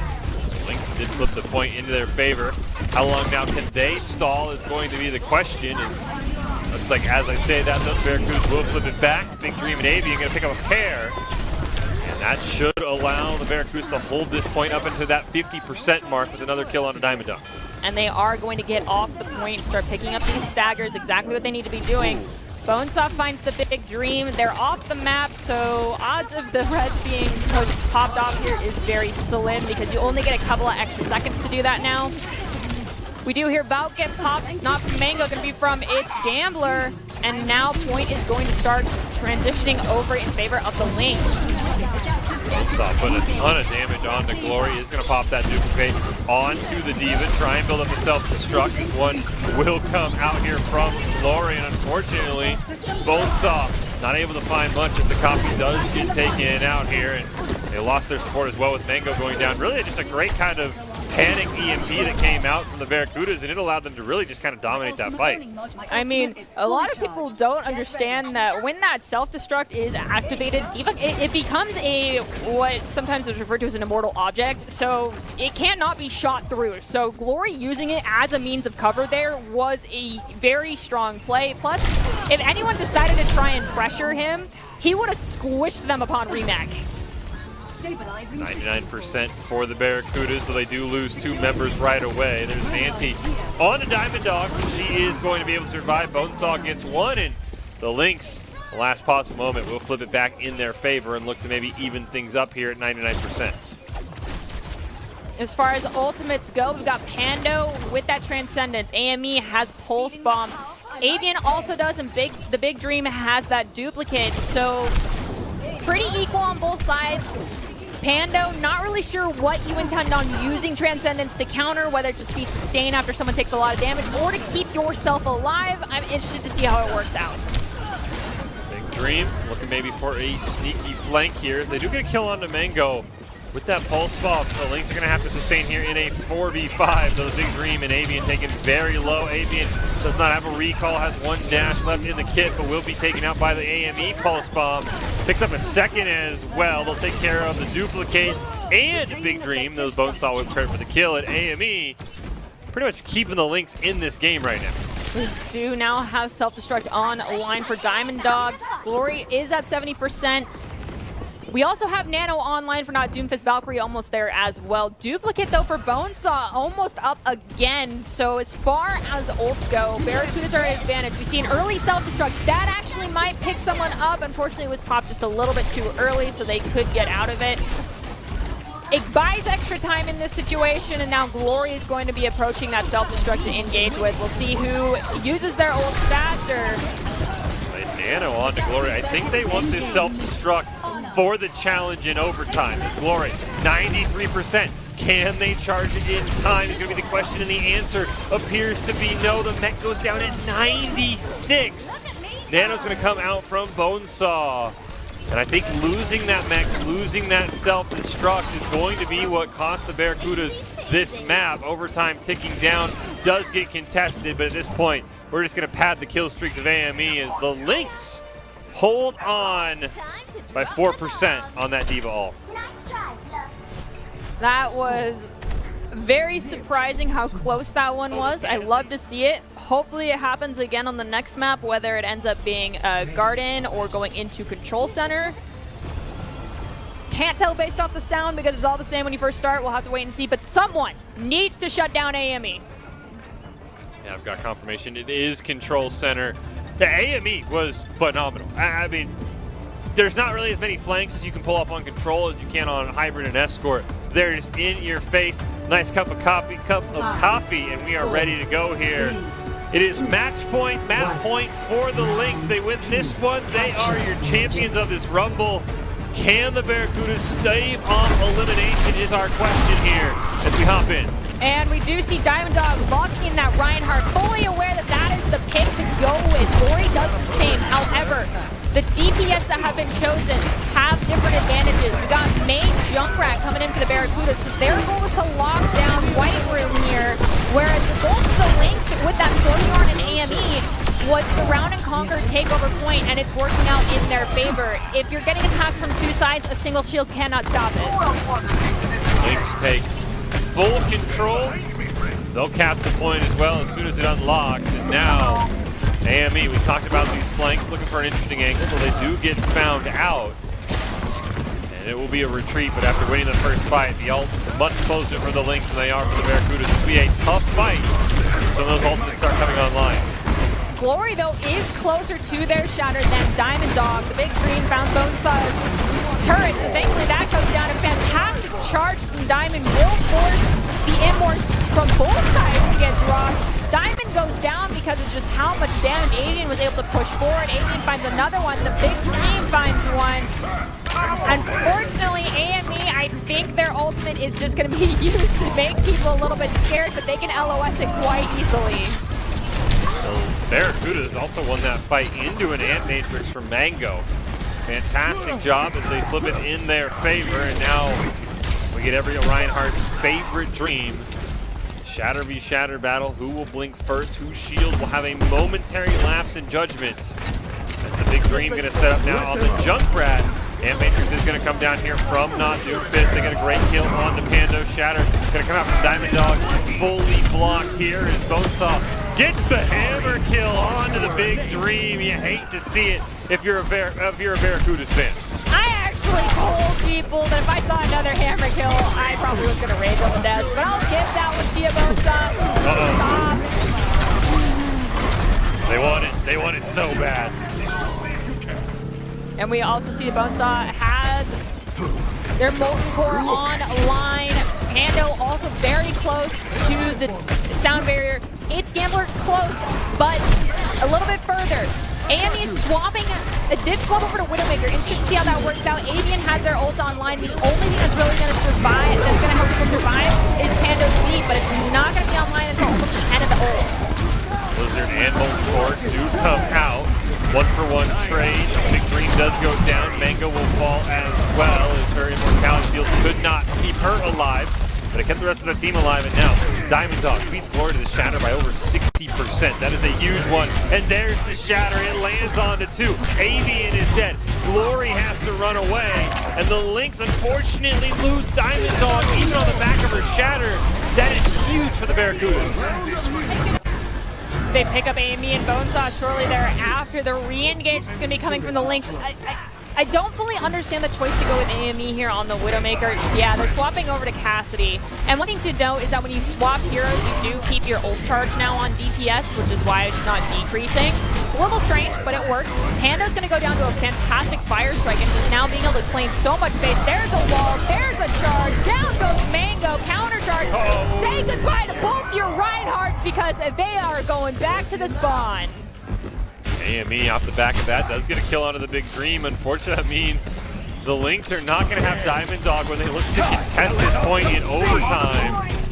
It's 99% for the Barracudas. Glory going to have that Shatter when he gets back into the fight, so it is a tough task for the Lynx here. Immortality field already burned by Mango. There is nothing left in the tank. There's the Shatter. It hits 3. Mango goes down before she can Ant Matrix, and that should do it. We should be headed to a map 3 here, Dirty. All right, so Pando, unfortunately, we're the last man standing there. Glory's going to charge towards the door. With that, we are guaranteed to go to Gardens. I am very interested to see what these teams decide to do here. Are we going to see a pharmacy? I really don't think it's a good idea just because of the nature of these teams. I mean, yes, you have boot potential, but should you go for it? Probably not, just because the counterplay is very strong. I'm also interested to see if we have a Lucio that decides to rush in front of their team and do the standard Reddit Lucio rollout and go and look for a boop off bridge. If you're anticipating that, because we've seen a lot of Lucio play thus far, probably just go White Room. Why not? Yeah, I mean, I'd be curious. We haven't really seen too many teams pick the Symmetra for the assisted teleport to get your Lucio there a bit faster. We've only seen it barely briefly, so we will see. Again, Lynx win this. They win the grand finals. If the Barracudas can pull it off, which, you know, we'll call those Barracudas cheering them on, or at least some sort of virtual Barracuda. We go to Game 5. We go back to push. There's a lot at stake here in these Overwatch Rumble Grand Finals. Who's going to come out on top? We're about ready to hop in here as we follow the lonely journey of a virtual fish around the center of Gardens. I do see that we have a D.Va. We have an Ana coming out for the Lynx. Glory also on that D.Va. Big Dream has gone down, and the attempted res is going to be thwarted too. Glory finds Diamond Dog. Point lockdown in favor of the Lynx, though, despite losing their D.Va midway through the fight. Avian goes down, so things are definitely in favor of the Lynx for now. Happy to be of assistance. That's a huge pick for the Lynx. Bonesaw now looking for more. Glory is going to be anti there, but Bonesaw able to kind of line of sight, be creative. Now Doomfist going to go down. Avian will fall as well. And the Lynx are basically just taking control here. Glory going to opt for the reset, so will Gambler. And the Lynx now going to be able to push that 35% mark as AME nearly gets stuck on a wall. Oh, I think AME was 3 or 5 health there. That was quite terrifying to see from our perspective. Pulse bombs online. Self-destruct is almost there. Bonesaw nearly has dupe. Bolt support ultimate ready, almost ready to go. As far as the Barracuda ultimates go, they're about equal. This comes down to taking the opportunity to take a fight here early during rotations and using the ult. You see Pulse Bomb gets popped. No one picked up, but it is going to zone them just a tiny bit, allowing more time for people to build ultimates for their team. Bonesaw is a huge pick. Going to pick the duplicate onto the Mercy. Here we go. Pistols out. Battle Mercy for Bonesaw, and as you mentioned, the time now up to 61% for the Lynx. There was somebody who hopped on the point for a brief moment, and Bonesaw is able to sustain. Really the first time we've seen a duplicate live the entire duration is, unfortunately, Glory in that Baby Diva form, I think, probably going to offer a reset in the pawn, and they'll do just that. I do think, and Bonesaw, after this, you can feel free to correct me, but was that Mercy duplicate an accident? I feel like you were trying to pick up on someone else. Yeah, it felt like, I think the Diva was next to that Mercy. There we go! That's a huge EMP from Diamond Dog. This means basically the Barracudas already have one fight after they reset here. If they reset. And the question is, how do they intend on getting a touch? They have 6 seconds to do it. Someone needs to do it. The only person really is Gambler. Glory does manage to make it there. Will they sustain? They have self-destruct online, but the question is it going to pick anybody up or is it going to be useless? They're going to drop it to sustain. They're going to chase after Diamond Dog for a little bit, but really it just created space. They find Bonesaw. Are they going to remake? They will. They don't pick anyone up during it, but it's enough. Mango's going to res Pando. Sustaining and target focus is what's going to be the thing that flips this for the Barracudas. Diamond Dog and Glory basically playing ring around the rosy. Diamond Dog trying to stall for her team, but the Barracudas will keep themselves alive with nearly a very fast map 3. But can the Barracudas hold on for the next 90% is going to be our question. They have a couple of tools to do it, but I don't know if they can win fight after fight. The fact that they have already let Bonesaw get this close without scouting them out is what's concerning me, because this is 2 fights that you need to have perfect, and not looking for people. Trying to figure out where they're looking to engage can be a deficit for your team, as we see the Big Dream has gone down. So Barracuda's down 1. They do not have a Mercy res. They're going to lose a Gambler, but 2 go down as well for the Lynx. Diamond Dog's mech as well, so the Baby Diva running around in this 3v3. So AME once again just doing an absolutely insane amount of damage. Glory though gets the kill onto Mango, and it looks like the Lynx is going to be forced to reset here again as Barracudas are up to 50% now. We are once again in one fight. This is basically one fight territory, roughly 45 seconds per fight still. So that means if they can stagger out the side of the Lynx, they can win this map, but that's not going to be easy considering the ult disadvantage that the Barracudas are sitting at right now. Off that attack visor, didn't find anything, but that is a huge pick for Avian onto Mango. The duplicate's going to be used here by Bonesaw more really defensively to pick up the Diva, be able to fly away, stay alive. Now wants to go hunting. Can they get a kill on the Big Dream? Their Diva partner in crime, Diamond Dog, will do just that. EMP going to be launched right through the point, looking for a kill here, not able to find anything. As Gambler does throw out the sound barrier to keep the Barracuda sustained. Bonesaw at 3 HP though, unfortunately, will get run over, and now all of a sudden, it's final fight here on Lijiang Tower. We have the Reaper swap come in for the Big Dream. Self-destruct's gonna get popped. Big Dream finds AME. Diamond Dog loses mech to Glory self-destruct.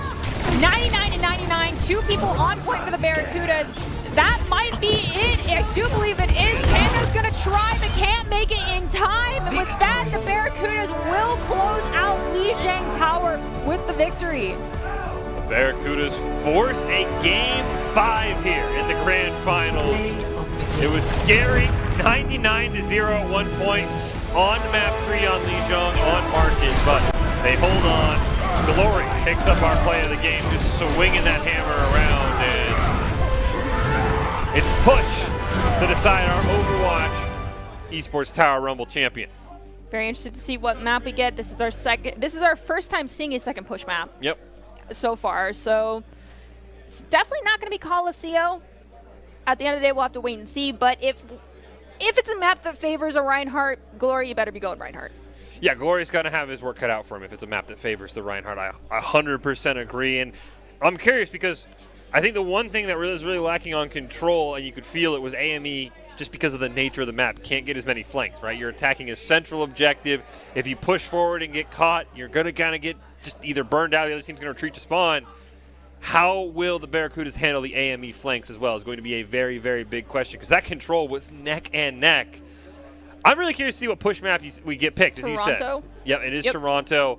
So, yeah, how do you handle the Reinhardt? How do you handle AME? The Barracudas have got to answer those two questions if they're going to be champions. I don't think we'll see Ryan here exactly on Toronto just because after you kind of get out of that terrain area underneath it on the first little area to control the robot for the first time, it's not as strong. I mean, we could very well see Diamond Dog go in with a Wrecking Ball, and at that point, you could go Sigma. You could copy with the Wrecking Ball on both sides, or you could see a Diva. It's really going to be up to what they're most comfortable on this one. We definitely, AME is going to get a lot of value on flanks, though, because there's so many extra corridors on Toronto. Yeah, and I think that is kind of where this matchup is shifted, is AVN versus AME, and AME has gotten the annoyance, sometimes the kills, or he's forced Avian to come back to help his supports, so now you don't have that Avian on the backside of the Lynx's support. So AME is going to be a handful. Here we go. Map 5, Game 5 here of our Overwatch Grand Finals in the Esports Tower Rumble. I got baited. Never mind. Barracudas and Lynx here. Here we go. On to Toronto. Who will be the night's champion? That's what we're about to find out over the next 9 minutes. Very, very long 9 minutes. Push, making sure we just feel the brunt of it. We take our look around here. I'm really excited. You know, just let them in. Let the kids in. I don't want to wait. I just want to see what we lock in. Fair enough. Looks like we're going to have a Reinhardt for one of the teams. I can't really guess who's going to be in which color just because there is no defense and offense. It is just luck of the draw in this case, for us at least on desk. It's a big map. The Barracudas absolutely jacked up on the stage when they're able to clutch it up on Lijiang. Force us to a Game 5 when at times it maybe looked all hope was lost. Here we go. Lynx in the red, Barracudas in the blue, and we've seen this story before, and Glory, I've got bad news for you. It did not go in Junker Queen's favor.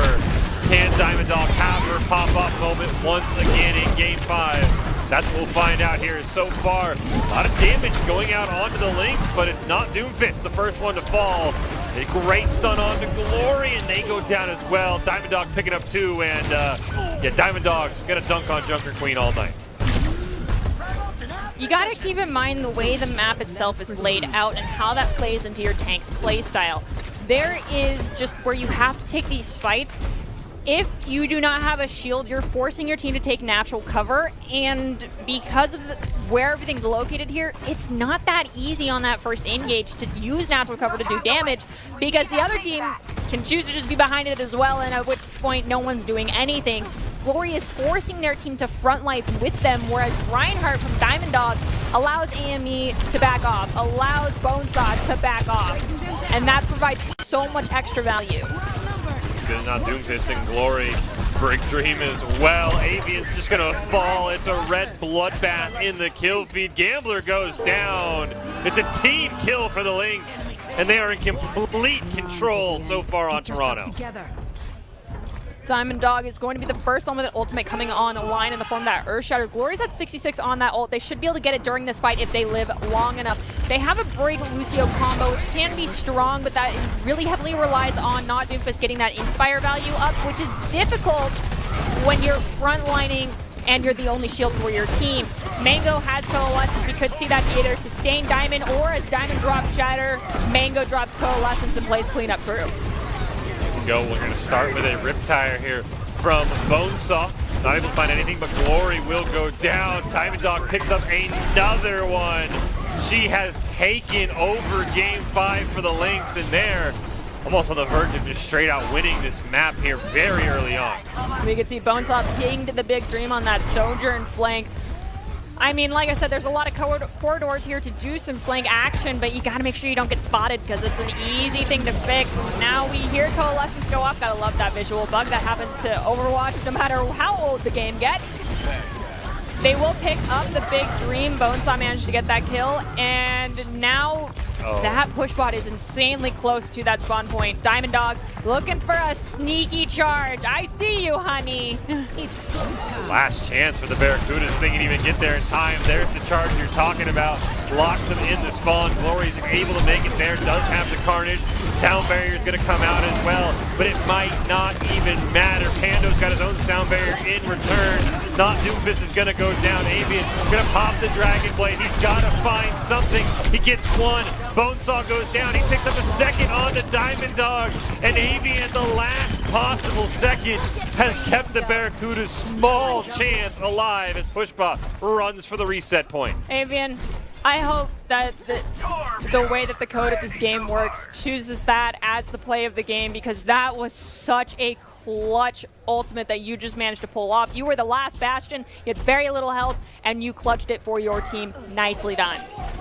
Hopefully the team can reward him with a nice push. Is the rally immediately going to go out here from Not Doomfist. They get some great damage and a kill onto Bonesaw. Unfortunately, they're going to lose Not Doomfist as well, so it's going to be a 4v4, and Diamond Dog is very close to taking over this fight. Gets one, gets a second, and they're going to push right back into the Barracuda spawn. We do see it's Gambler trying to wall ride themselves to safety. No, they've chosen to reset so they can amp their team out of spawn. The Big Dream's going to swap over to that Tracer. Glory has gone to the Doomfist. Not Doomfist has swapped over to the Moira. So lots of speed is the name of the game right now for the stall for the Barracudas. Bonesaw looking for a creative flank. We've seen both him and AME kind of flank around, and the Barracudas once again have to win this fight to keep a map alive, and that's not a great way to start. They're going to lose Glory.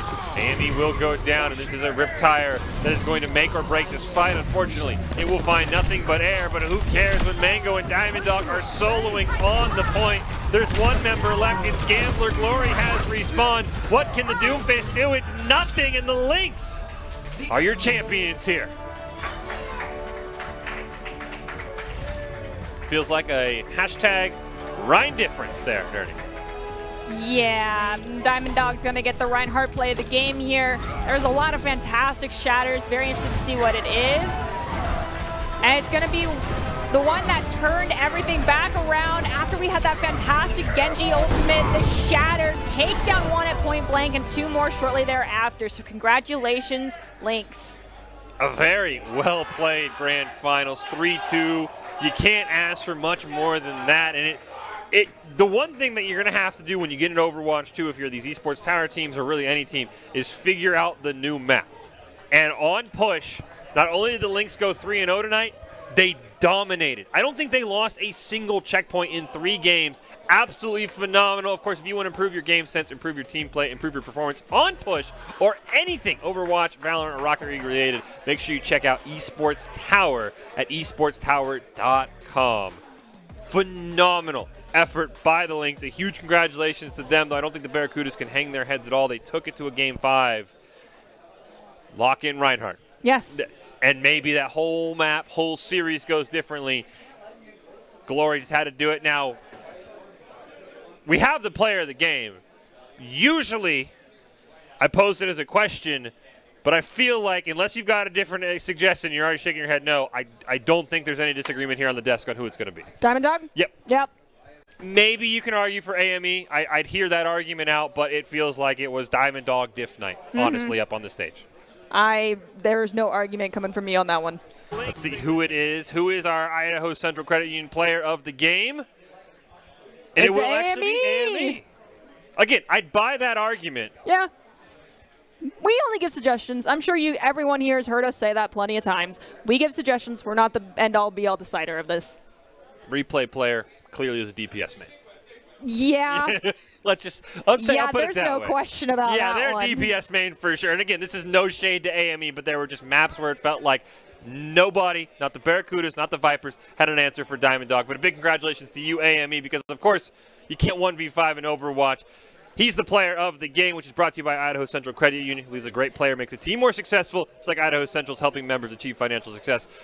AME is your Idaho Central Credit Union player of the game, and we'll say Diamond Dog is the caster play of the game. But again, you got to do it as a team. I mean, heck, Fulcrum stepped in on map 1 of the grand finals and played phenomenally on the Reinhardt. Most Everybody definitely. on the Lynx came to play today, well deserving of this championship. And again, my takeaway is you got to learn how to play push because the Lynx know how to do it. Your final takeaways from this fantastic Overwatch Rumble here at the Esports Tower event in the Boise Game Pants Arena.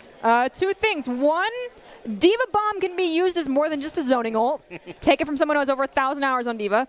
And 2, learn to do the Reinhardt. Play the Rectangle Man. Yeah, lock Ryan. If you're in doubt, if you're ever confused, lock Ryan. But again, congratulations to all of our teams on a fantastic return to Overwatch 2 here in this Overwatch Rumble. The Esports Tower event has been amazing, hearing the screams of the players, hearing the cheers up on the stage.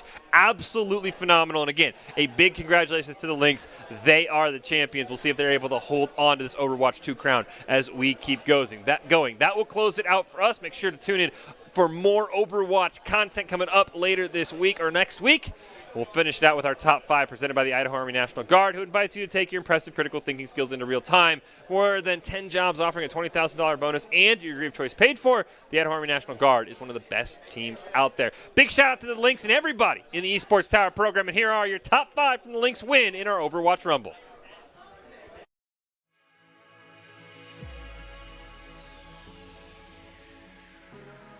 Glory will find them. AME took out not Doomfist, but AME does also go down, so Barracudas are quite strong. They're right in front of that spawn point. The opportunity to stagger is here, but it seems like the deaths were just a little bit too out of sync, so the opportunity to recontest for the Lynx is just not there. They took the last time. Meanwhile, Avian on the Sojourn, very similar in the double sniper comp as well with how her gun works, but we'll have to see AME missing the grapple shot there onto the big tree, but there it is once again. Infrared sight comes out, but AME's got a team up 1, now make it up 2 as the Dragon Strike from Bonesaw is going to pick up not Doomfist. Anything as his team's health bars are just very low. Immortality Field goes down. They trade 1 for 2 though as Panda and Bonesaw both pick up 1. Pando gonna go down. It's a 3-on-3 on the point. As Diamond Dog, AME, and Bonesaw without any healing are trying to keep this map alive for the Lynx. Can they take down the Barracudas? They trade 1 ton of damage so far being sustained. And here's what we saw for the Lynx. They want to hop right on this payload here. Already building towards that first pick as they pick up 2 eliminations. Now make it 3. It's Toasty Rapids and Bladon. Now it's just Bladon. And that 5-man wipe you talked about here, Nerdy, might just happen. And this looks like it's going to be a full matter. Pando's got his own sound barrier in return. Not Doomfist is going to go down. Avian going to pop the Dragon Blade. He's got to find something. He gets 1. Bonesaw goes down. He picks up a second on the Diamond Dog. And Avian, the last possible second, has kept the Barracuda's small chance alive as Pushpa